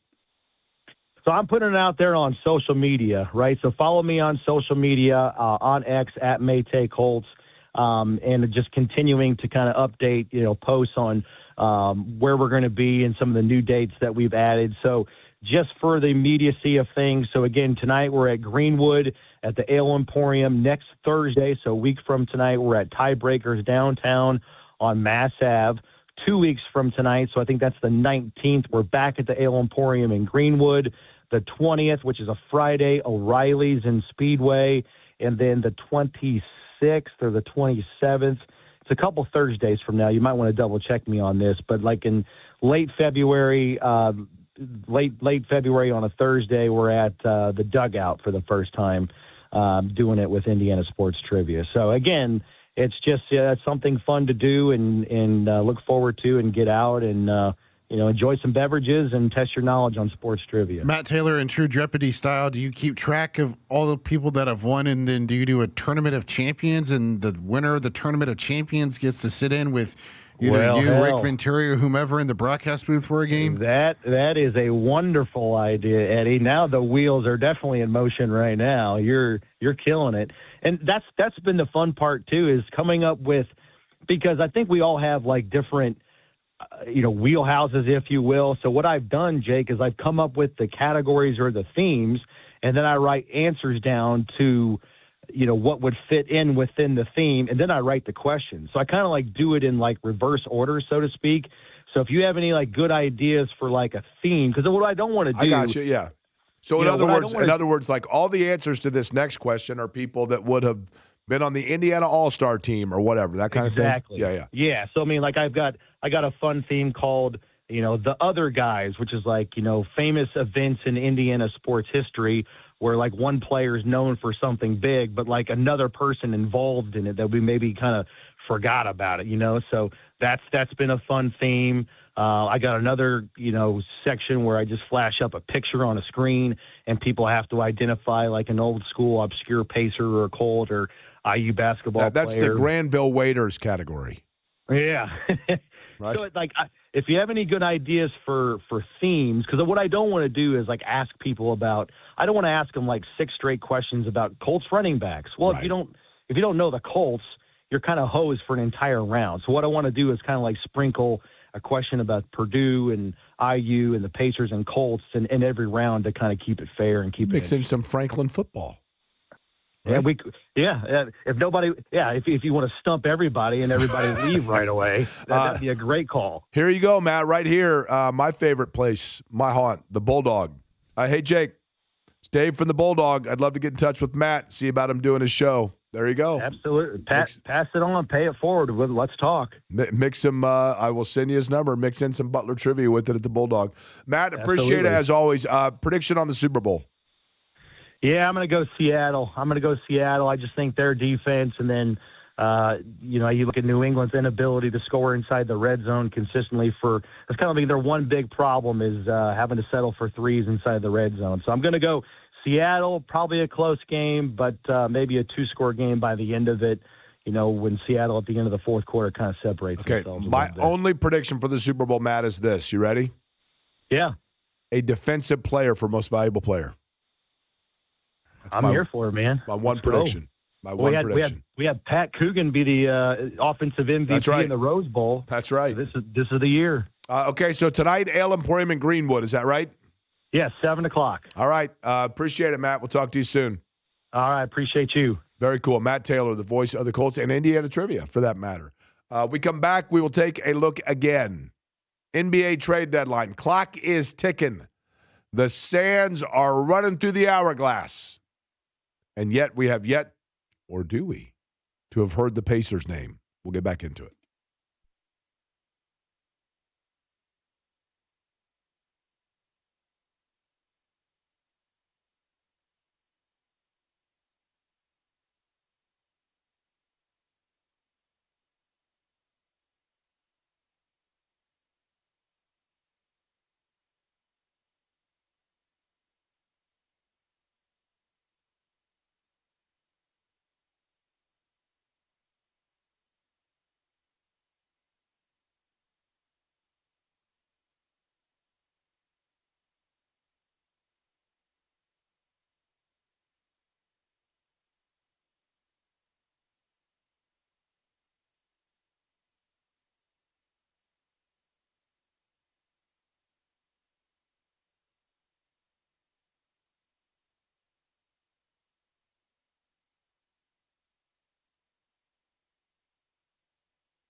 This is Query and Company on 93.5 and 107.5 The Fan. Eddie, if you could, Eddie Garrison, Yes. start preparing for about 7 minutes from now a rehash of all of the trades so far that have taken place. Okay. Because there are a couple of them that I think have some implication to the Pacers. Do you know who this is, Jake? Who that was? Play it again. Am I going to embarrass myself? If I don't, I can give a couple of guesses. I would like you to give a couple guesses. Yeah, that'd be nice. Okay, let me ask you this. On a 1 to 10 scale, how obvious is it to somebody that is a fan of that genre? Probably a 7 or an 8. One more time.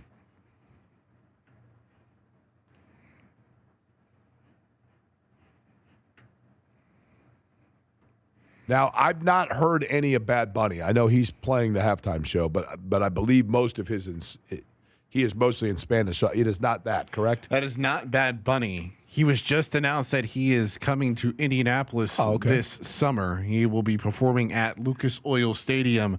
That is Post Malone. Okay, He will be performing with I should have known that. Jelly Roll and Carter Faith Friday, June 12th. Wasn't it Post Malone that was at like Olive Garden? Or was that Jelly Roll? It was one of those two, One right? of those two, but we do have a pair of tickets to give away, and I'm Big going time. to do this in trivia form. Okay. In connection to the Super Bowl. There have been 5 colleges in the history of the United States This that is have the both oldest trivia question ever. a But go ahead. president and a Super Bowl champion. Correct. Just name one. You know, one of them can be added this weekend. Perhaps, yeah.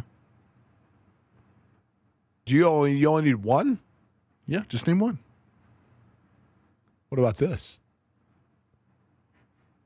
After that, I'm going to ask you an additional question to that. Once Okay. you give the answer. We'll give the answer. You take the calls right now. 239-1070. Oh, we're doing this on the text line. Oh, I the want to do text this line. text line, yes. Okay, text line 317-239-1070.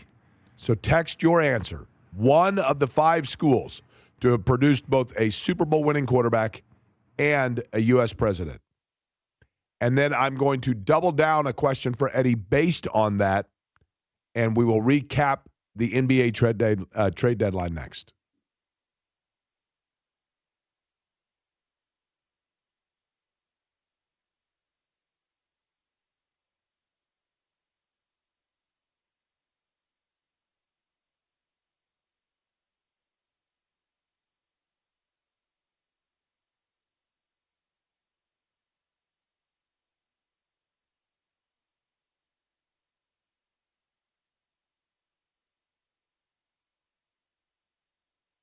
Hey there, Jake Query for Surfside. Look for the can with the sunset stripes. Surfside is iced tea and vodka, lemonade with a splash of vodka as well. Numerous flavors and new flavors coming out for 2026. But most importantly, with just 100 calories, 2 grams of sugar, and no carbonation, it is oh so smooth, refreshing, and just very easy to drink. Whether you're sitting home watching a ball game, whether you're out tailgating, whether you're camping, whatever it may be, Surfside is always the perfect complement and companion. Surfside, look for it wherever you buy your favorite adult beverages. Please be 21 and please consume responsibly.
You're listening to Query and Company on 93.5 and 107.5 The Fan. Okay, do we have a correct answer, Eddie? Yes.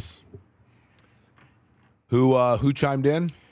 I'm sifting through because we still got some after, but we had 3 different people text, all first-time texters. Okay. So, yes. Okay, so the question, of course, being the 5 universities, and there is the potential this year that could happen again, that have produced a U.S. president and a Super Bowl winning quarterback. Of those, Eddie, here is my question for you. You ready? Yep. What do all of the presidents have in common in said answer, which includes James Polk, who could be added to the list should Drake May win? What do all of the presidents have in common that are involved in this answer?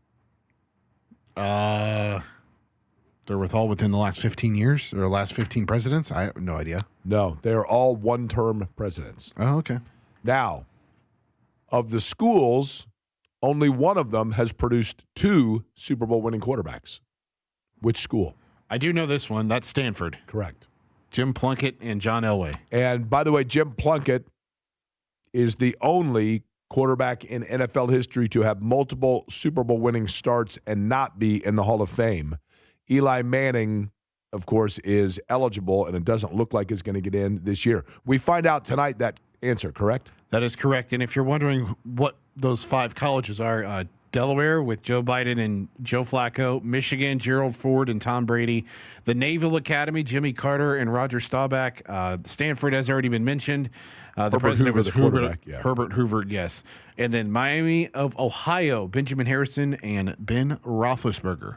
Okay, Eddie, do you have before you the list of trades that have taken place so far at the NBA trade deadline, which is now within its final hour? And if you are just joining us, Ben Matherin is still a member of the Pacers, and the Pacers themselves have not yet been involved in any trade. I do. Yeah, the Pacers are like one of 4 teams that have yet to make a trade. It's the Pacers, Nuggets, and the Heat. I'm trying to forget who the other team is, but that is where we stand right now. In terms of deals that have been made today on Thursday, the 5th of February, Luke Kennard was traded from the Los Angeles Lakers to the Atlanta Hawks, and the Lakers also sent Atlanta a second-round pick in the year of 2032. The Bucks made a trade, and it did not involve Giannis Antetokounmpo. Seems very, very likely at this point, as the Bucks have started to operate other trades that Giannis will not be moved now, and it appears that they're going to try to rebuild the team around Giannis once again this offseason. That's per Shams Charania of ESPN. The Bucks trade that happened earlier today, they acquired center Nick Richards and forward Nigel Hayes-Davis from Phoenix, and the Suns acquired Cole Anthony and Amir Coffey. And the latest trade, this one happened when we had Tony East on the program during 12:30. The New York Knicks acquired Jose Alvarado from the New Orleans Pelicans. Dalen Terry, who's now been traded, I think, 3 times in the last 48 hours, and 2 second-round picks and cash considerations. Now, Chicago made a move yesterday, right? Oh, forgot the other one from Chicago today. Ayo Dosunmu this morning was traded from the Chicago Bulls to the Minnesota Timberwolves. The Timberwolves sent Rob Dillingham, who was a former, I think, lottery pick last year, with Minnesota, Leonard Miller, a 2026 second-round pick, 27 second-round pick, 31 second-round pick, and 32 second-round pick. The reason I brought that up is because that was one player that was rumored to Sumo to be possibly linked to Indiana. Right. That was yesterday with Jake Fisher, but we didn't fully know, Jake, of how recent that said rumor was. And today it's been a monitoring of Daniel Gafford with the Dallas Mavericks and Ivica Zubac with the Los Angeles Clippers. And Brian Windhorst of ESPN saying that the return for Zubac is probably going to be more than what the Washington Wizards gave up to acquire Anthony Davis. So take that as you will. Although Anthony Davis didn't really nut Dallas much other than a couple first-rounders, but that's about it. By the way, on one side note, speaking of movement, I'm not going to name the name of the company, but let me ask you this question real quick. I've mentioned this before. There's a very popular online shopping business. that it used to be that you could pay for like membership within said business. And when you did so, it came with an immediate accelerated shipping feature. That seems to have gone by the wayside. That's completely FUBAR now. So now, even with that, when you buy an item, you can pay additional for expedited shipment. I can't tell you the last time that an item arrived, and I don't shop online a lot, but am I the only one? I'm beginning to think I'm cursed. Every single time I order something, I then get a thing where it's like, now arriving in July. It's like, what in the world? If I paid additional, even though I'm a subscriber to said service, if I paid additional to get something because I needed it in a short time frame, which is not common, but that happens from time to time. Right. If they are presenting me the option, hey, for just a few dollars extra, we can have this to you by noon tomorrow, and I pay that, okay, that sounds good. If you're offering that, then yes, I will take that option. I'll pay you the additional money in addition to the subscription costs that I pay that used to do this automatically, but now I'll pay on top of what I pay. If I do that and then I just get a thing that says, by the way, this now will be to you tomorrow by 6 p.m., should I not be refunded the money that I paid for the overnight? I agree with you. It's a gripe that I have too with some businesses. Am I the only one that now the benefit and the convenience of it is no longer because every single time that I order, it just, well, when we can get it, we will. I mean, are you offering this or not? Am I off base here, Eddie? No, you're not. You're not off base at all. I agree with you wholeheartedly. Every single time. I mean, you're paying for the product to be there, tomorrow, and it's not there. Okay. So, here's my thought on the trade deadline. And I mentioned it earlier. I think something interesting happened last year. And maybe this has slowly been taking place, but I think we're starting to see it now. Everything in the NBA is a league of cycles. So too is the NFL, so too is Major League, all of it. It's all copycat league stuff. I get it.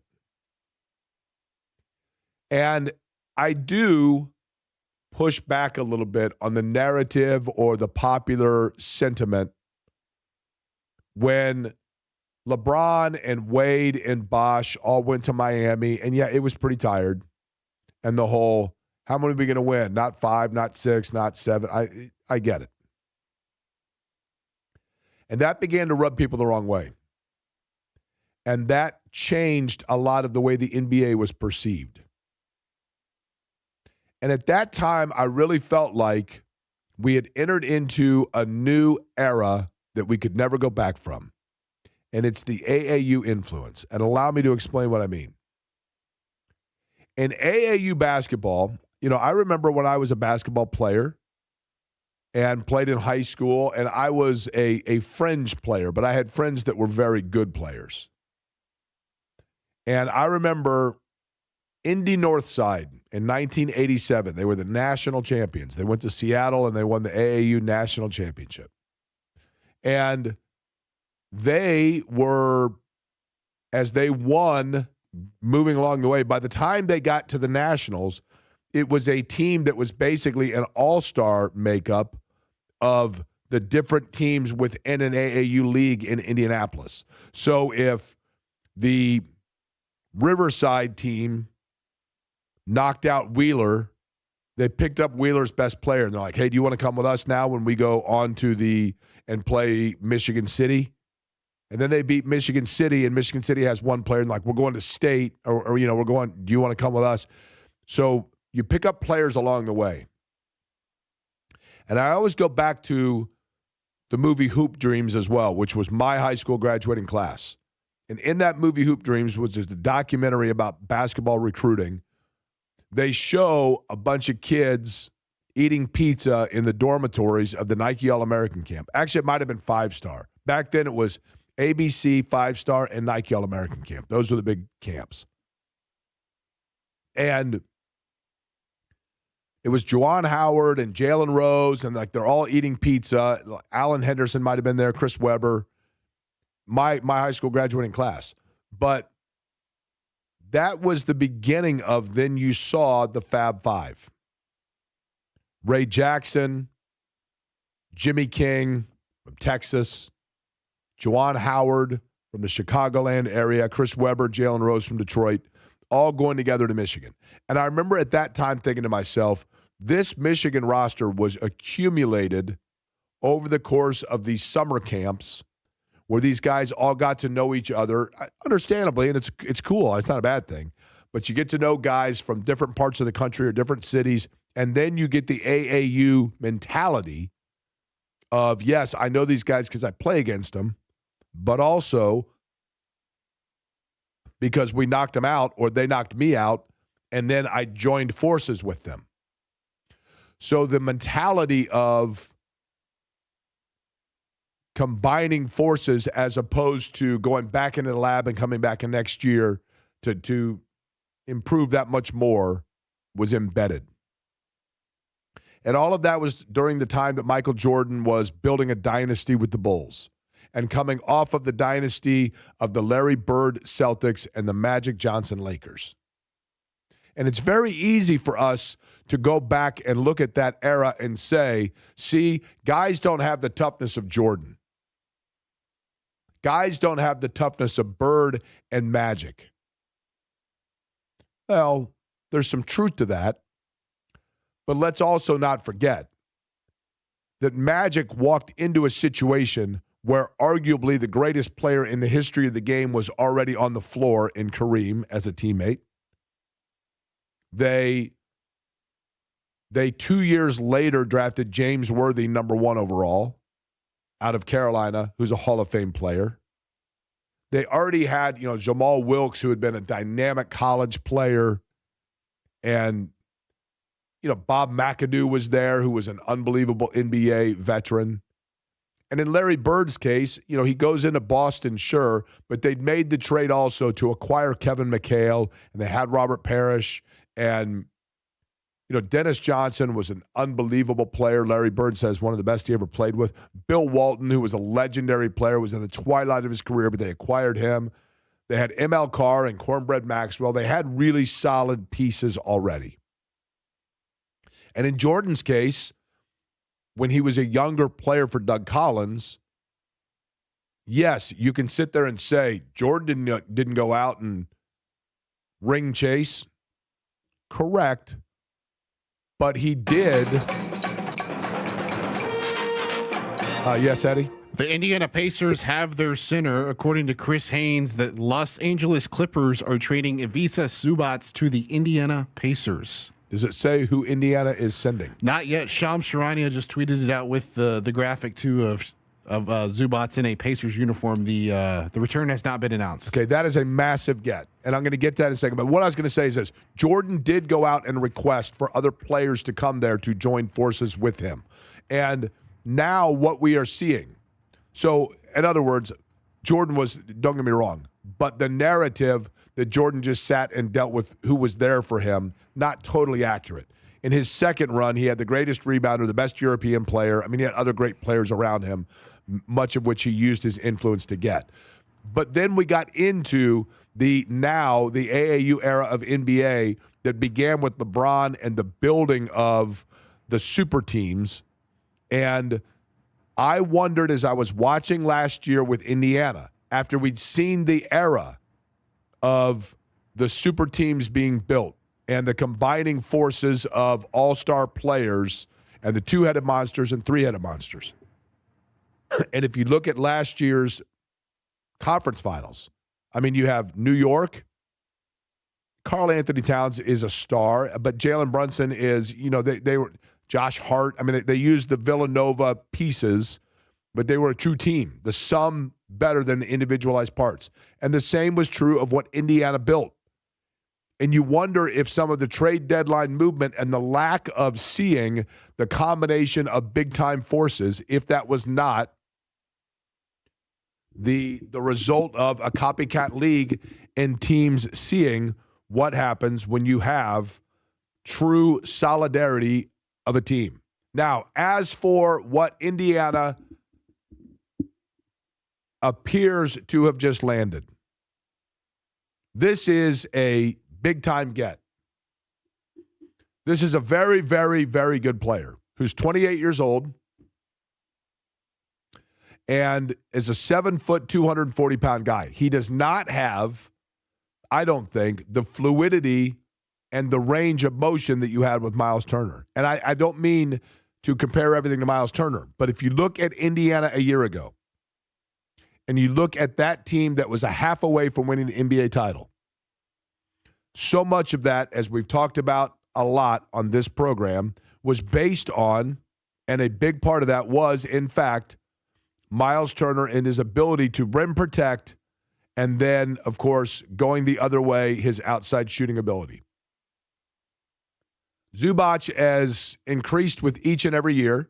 He is coming off his best year as a pro where he averaged 17 a game, but most importantly, 13 boards a game.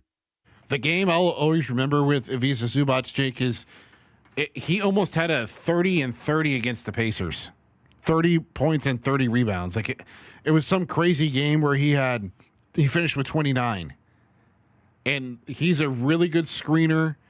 Caitlin Cooper highlighted this in one of her pieces that she's put out on basketball. She wrote that there are different ways that Zubac can help space the floor. It doesn't necessarily mean you have to be a 3-point shooter, but we're still kind of waiting on what the return that the Clippers got. But you would have to factor or assume that Mathurin is involved in some way, shape, or form, right? It wouldn't surprise me if Isaiah Jackson's also involved. Yeah, because obviously you have to salary match, and I don't think Mathurin's contract is enough to get you Ivica Zubac. And the other, you're going to have to give up some sort of first-round picks. Is it 1? Is it 2? Is it 3? What are the numbers? Did they protect, as Tony East earlier mentioned? He goes, would the Pacers consider offering up that 26 first-round pick, but, it's top 6 protected? That's all to be determined here as we wait. I would imagine, here's the thing, and it's dangerous to say this when we may 2 minutes from now find out otherwise, right? But I will tell you this. I had a conversation with somebody several months ago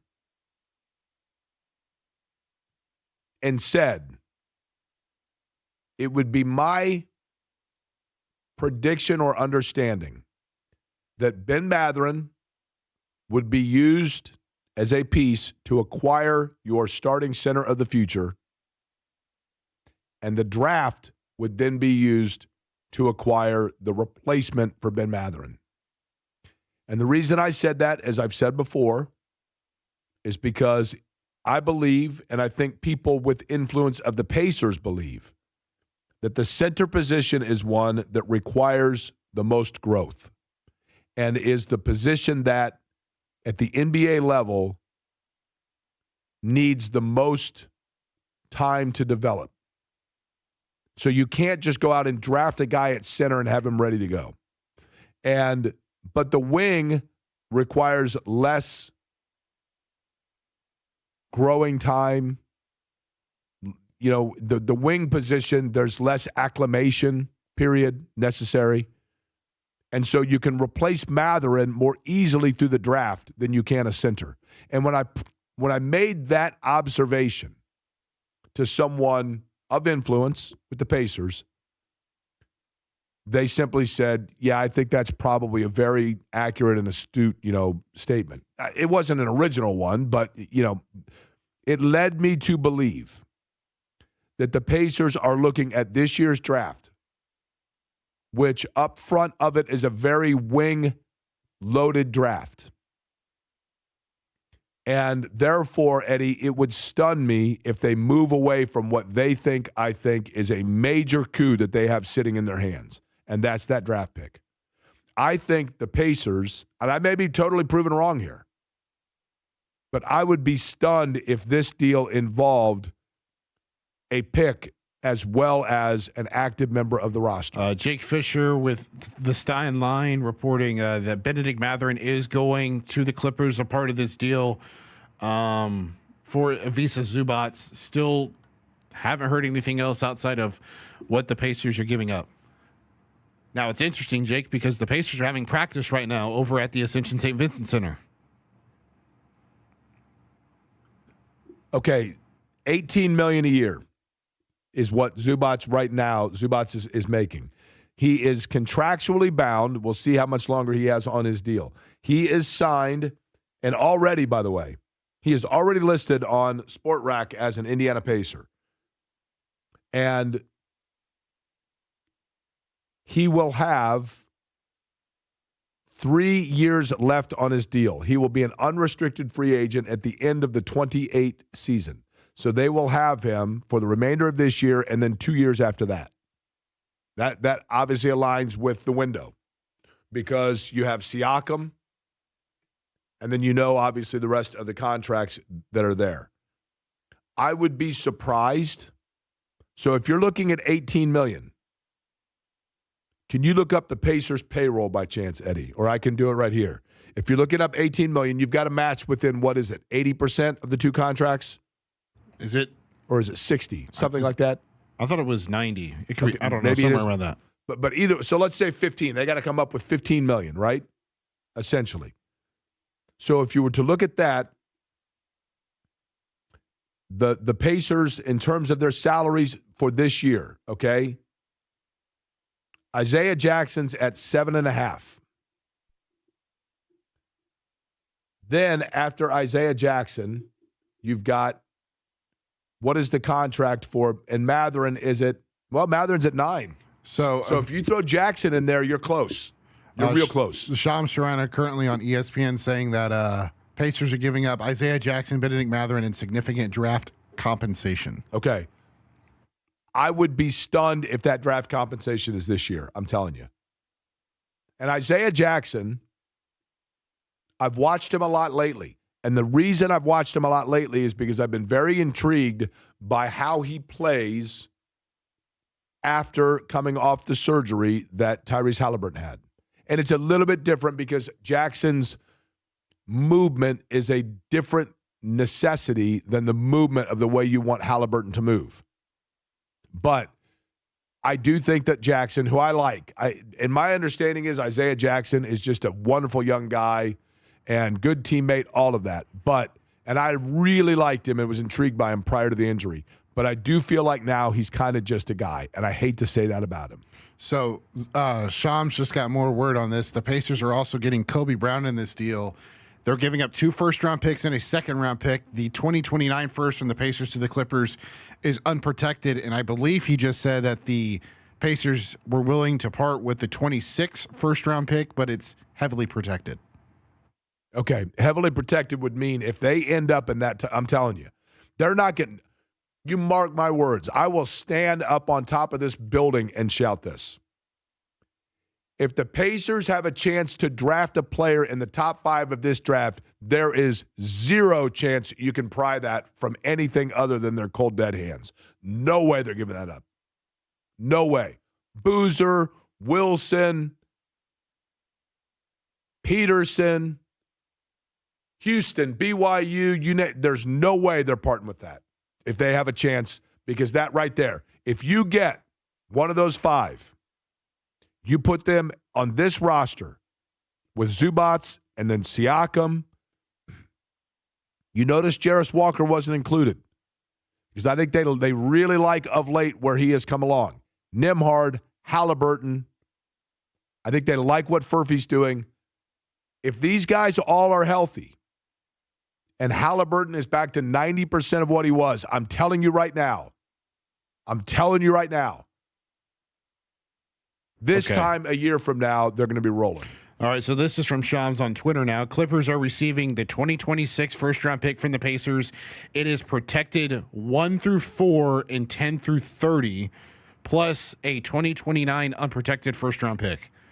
So if the Pacers pick falls between 5 and 9, it will go to the Los Angeles Clippers. 5 surprises me. If it is 1 through 4 or 10 through 30, the Pacers will retain that 2026 first-round pick. I forget this, Eddie. If they're in the bottom 4, are they guaranteed 1 through 4? So it's with the draft lottery, Jake, it's pretty. Let me pull up the percentages. So if you have the first, second, or third worst record in the not the WNBA, in the NBA, you have a 14% chance at the first round pick, and you have a 52% chance at a top 4 pick. If you have the fourth worst record, it's a 12.5% chance at the first overall pick, and a 48% chance at a top 4 pick. Now, if you have the fifth worst record in the NBA, it's 10.5% for that first overall pick, 42% for a top 4 pick. I'm a little surprised they would part on anything that even gives them risk of losing that top 4. You know what I mean? Right. 5 or 6. Right. That's big for the Clippers. I mean, honestly, that's a big deal for the Clippers. Now, who is the other player that's coming over, you said? Kobe Brown. So Kobe Brown and Zubac are now Indiana Pacers, right? And then Ben Mathurin, Isaiah Jackson, and potentially 2 picks on their way to Los Angeles. 239-1070 is the telephone number. I am curious your reaction to it. You like it, you don't like it. Immediate reaction. And what you think of this move for the Pacers. But again, Ben Mathurin, the big one, Isaiah Jackson, both on their way now to Los Angeles. We'll continue to discuss next.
Company on 93.5 and 107.5 The Fan.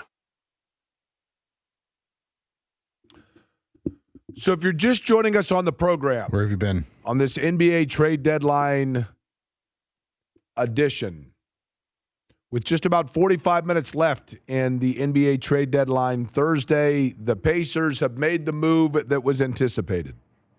Not necessarily anticipated, although we have known that this would be a player of interest to them for some time, and we've mentioned him several times. Ivica Zubac from the Los Angeles Clippers, 28-year-old, 7-foot, 240-pound center, and big-time rebounder and scorer, but not a stretch center, is on his way to Indiana.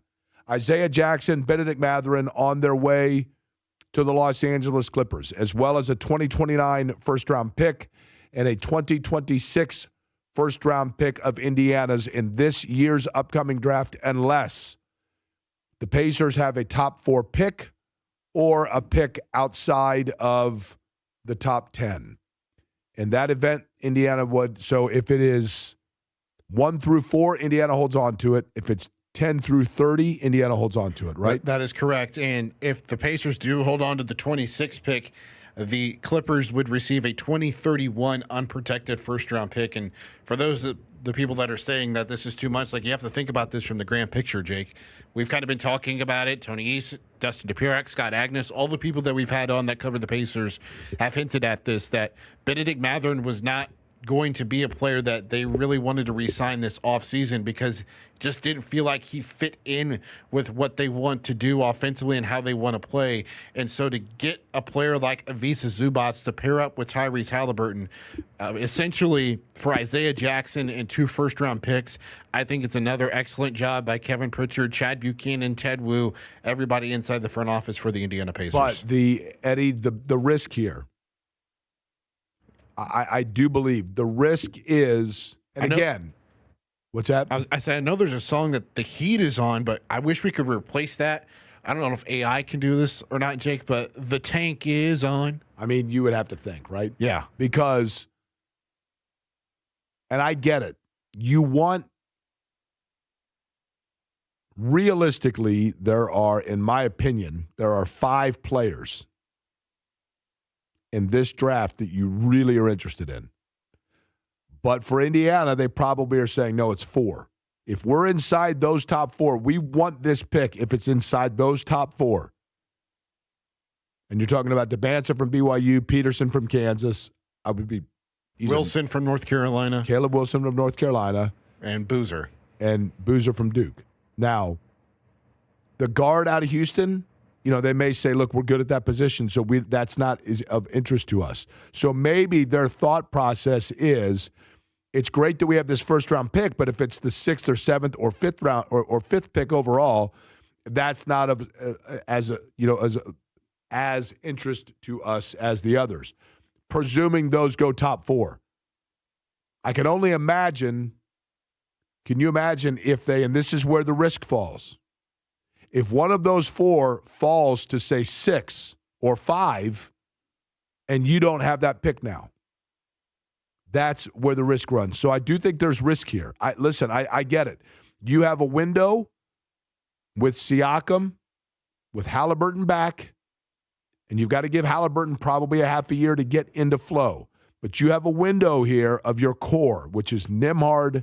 You forget about Toppin, and then obviously Siakam, Halliburton, and I do think Jarris Walker's coming along, and Nesmith. You have really good pieces here. You've got to cash in while you have that group ready.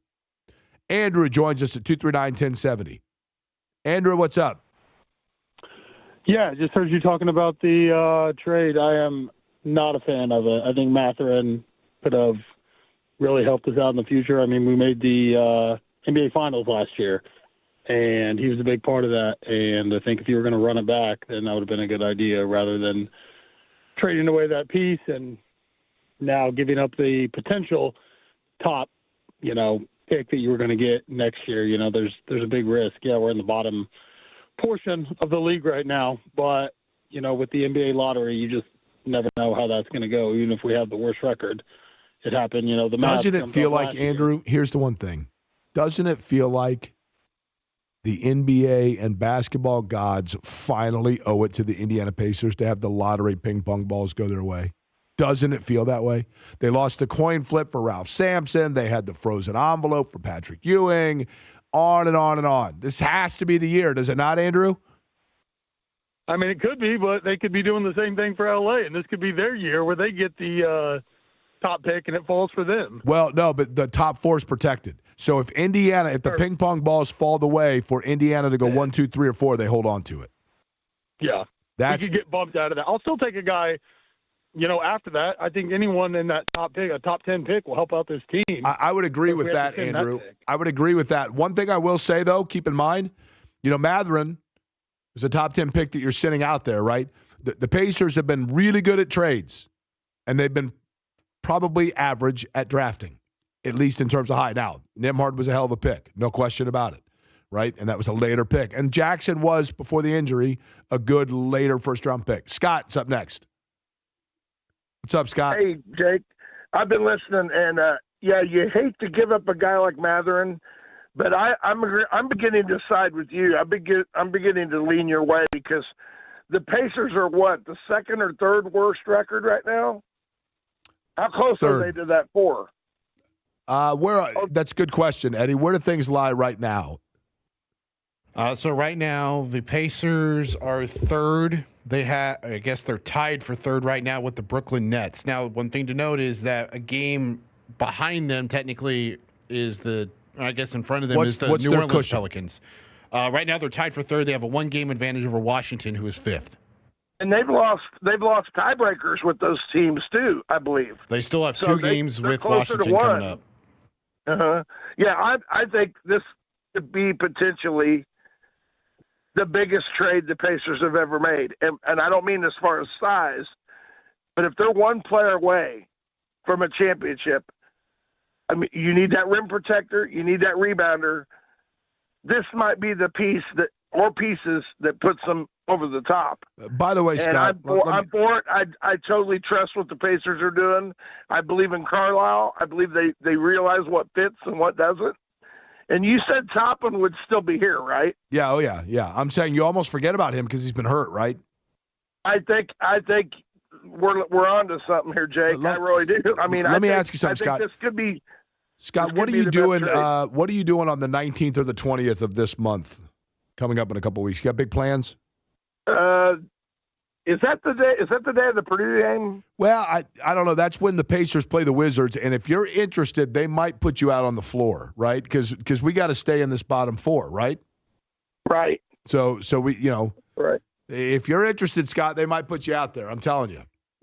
I appreciate the call, and I appreciate your vote of confidence in my thought on it. Chris Haynes, Jake, reporting that the Pacers offered a similar package to Utah for Walker Kessler, and the Jazz turned it down. And once they did, the Pacers then pivoted to Ivica Zubac. Yeah, well, Kessler was one for sure. I mean, and he's younger, really good player. Zubac is a good player. There's no doubt about it. Now, how does he fit in the style that they play? We'll see. I mean, they're going to have time to listen.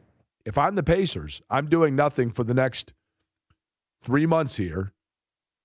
But having Zubac just play with Ethan Thompson and I've got something Quentin better. Jackson and just learn the system. Him and his wife just welcomed, I believe, their first child. So he missed their game, the Clippers game last night against the Cleveland Cavaliers. Just go be a dad. Just go be dad for a little bit. Okay? That's all we ask for. Also not bad. But, Eddie, you want him to run in a best-case scenario, you have him learning that pass-facilitating offense and getting that going up on the high post like you saw Turner do for so often, right? I mean, that's the Indiana a year ago in the finals. The key to what they did was their incredible chemistry and familiarity with one another on the floor of where everyone was. So the sooner that he can get acclimated to that particular offense and the way they run it, the more dangerous they're going to be. Martin. What's up, Martin? What's up, Jake? How are you? I'm well. My voice is going, but other than that, I'm good. Yeah, great, great. Hey, man, I am all in on this trade. So, season ticket holder, I know I called it a bunch last year during the stretch run. If you start to build out, one of the keys to last year's team was the depth. And if you start to put together a two-deep roster, even without a first-round pick for next year, it looks really good. You've got a starting five now of Halliburton, Nimhart, Neesmith, Siakam, and Zoo. That is a heck of a starting five. And your backups, see, a lot of the reason things have gone sideways this year is they've got backups playing starter minutes. Ben Shepherd is a heck of a backup, not a good starter. I would agree with that. Yeah, for sure. Walker, great backup, not a starter. Jay Huff. Well, now they can all be backups. You got a second unit of McConnell, of Shepherd, of Obi Toppin, of Jarris Walker, of Jay Huff. You'd be hard to find a team that can go 10 deep. Agreed. That's a great point, Martin. And you know what, Martin? And the key to all of that? Yeah. The key to all of that, I think, sorry, I caught there. The key to all of that is the emergence of Jarris Walker. Because what you have now is a guy that, I'm not saying he has the scoring punch of Mather, and that would be irresponsible of me. And Furphy as well. Furphy you could put in there. Those two guys give you a little bit more freedom now of being able to trust that depth with your second unit. And then Toppin becomes maybe your primary scorer in unit two. But I think Walker's ability to guard different spots and now his more comfort level within the pace of that offense have facilitated and made it expendable to make this move. Martin, great call. I appreciate it. JMV is in the building. We'll get his reaction as well. Part of the crossover brought to you by the good guys at Love Heating and Air. Love-HVAC.com. 317-353-2141, the telephone number.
You're listening to Query and Company on 93.5 and 107.5 The Fan.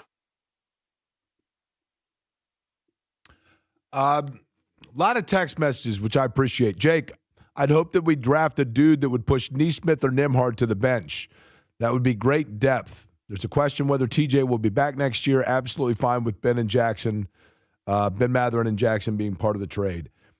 The thing that you forget when you're talking about that depth piece, as Martin was talking about, and the second unit, if they are able to stay inside that top four, then they are going to also get a player that immediately, and I'm telling you, there are four players in there that you get one of those four, and you're going to be good to go with somebody that's ready to plug and play and give you points off the bench. It would be a huge gut punch if they end up with the 5th pick and that goes to the Clippers. That is, I believe, the reason they protected top 4 is because the Pacers believe there are 4 players, and presumably the top 4 picks in this draft are obvious. I think there's a huge drop-off after the top 4. The top 4 are that good. And Indiana wants to make sure that they are within that top 4 to get one of those 4 guys. But the idea of Zubac, and then you combine that with, if everyone is healthy, what we're talking about here, I like it for this reason. I'm going to grade it a temporarily victorious trade. We never know. I'm old enough to remember when Andrew Bynum was going to be the final piece that was going to put Indiana over the top. You never know when a player is acquired how it's going to mesh. You just don't. But as of right now, I can appreciate the fact that they said, once Turner was gone, we have a void, we've got to fill it, and we're going to go out and do it. Now, in the case of Matherin, I like Matherin. Good player. I like him. But for what their needs are, and when they're mapping it out, the need to fill the center became, to me, for Indiana from their viewpoint, a bigger need than the payback of maintaining Matherin long term. JMV has just arrived. He looks like he's on a mission. I'm on a mission. I'm very excited about this. Not about losing Matherin, because I wanted him to stay. You want to know why I'm excited? Go ahead. Because there's zero way I'm not going to get run now with this team, because they aren't going to try to win a damn thing. Right, correct. So I think now I can be a part of this. Like, I've been pleading with them to give me a chance. Right. They got 2 of them against Washington upcoming, right? Yes. I think now's my time. Now is my time to get my first NBA run of all time. Right here. That's it. No, I'm bummed because of Matherin. And Zubac is a big, burly dude. That's great. I wish he had more of a face-up threat type of game, which he doesn't have. His lack of transitional play is the one thing you're missing here, right? I kind of wonder what he's going to be like when he actually sees the ball without having to go get it himself. Because if you watch the Clippers play and nobody throwing him the ball, right? Of course, he has to always go get it himself. So, which is why he played with Harden. Harden was a dime dropper. Wasn't to him. So very good rebounder. Get it. Very good rebounder as well. And that's something that notoriously this team has been without, but now they're going to be without something I think it's important, and that is the dog mentality of Benedict Matherin, and hopefully he doesn't go to L.A. and blossom into what people thought he was going to be. Yeah, I think he may, John. I go back to this. I like Matherin a great deal, and I have no reason. I don't think anybody has any reason to say anything other than, hey, you know what? Good player, enjoyed it.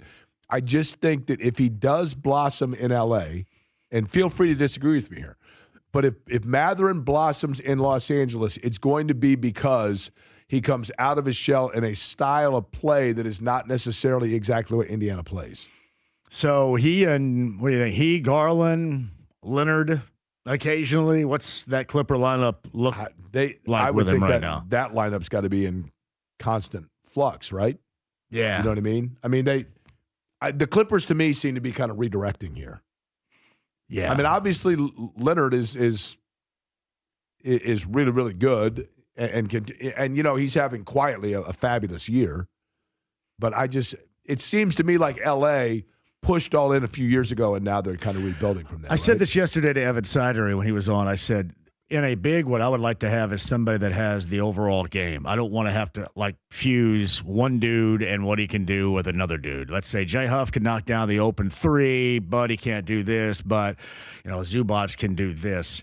That's my only issue with it, because when you do high ball screen action and you want a rim run, they have guys that can do it. But the whole pick and pop thing, unless Zubac shows me something I've never seen, and maybe he can, he never had the opportunity in L.A. He's just not been that type of guy, and I think that's a hamstringer for this offense in terms of opening up things the way that we're used to seeing it opened up. Even if you don't hit it, even if you're Miles and you look like Scrub Central in the NBA Finals, as he did, he was still a threat. You still had to recognize that, this dude picking and popping can stick this thing in my face. You had to recognize that and respect it. That's a part of the game and part of this offense I don't want to see go away. All right, John, what's lined up in the big program? That's obviously a big talking I have point. no idea. Right. We're going to find out right. We'll talk about this and see what happens. Pop, right? Pick and pop. Stuff like that. I mean, I like shooting, passing, dribbling, stuff like that. All right. John's up next with all of that, and we will be back with you at noon tomorrow. I thank you.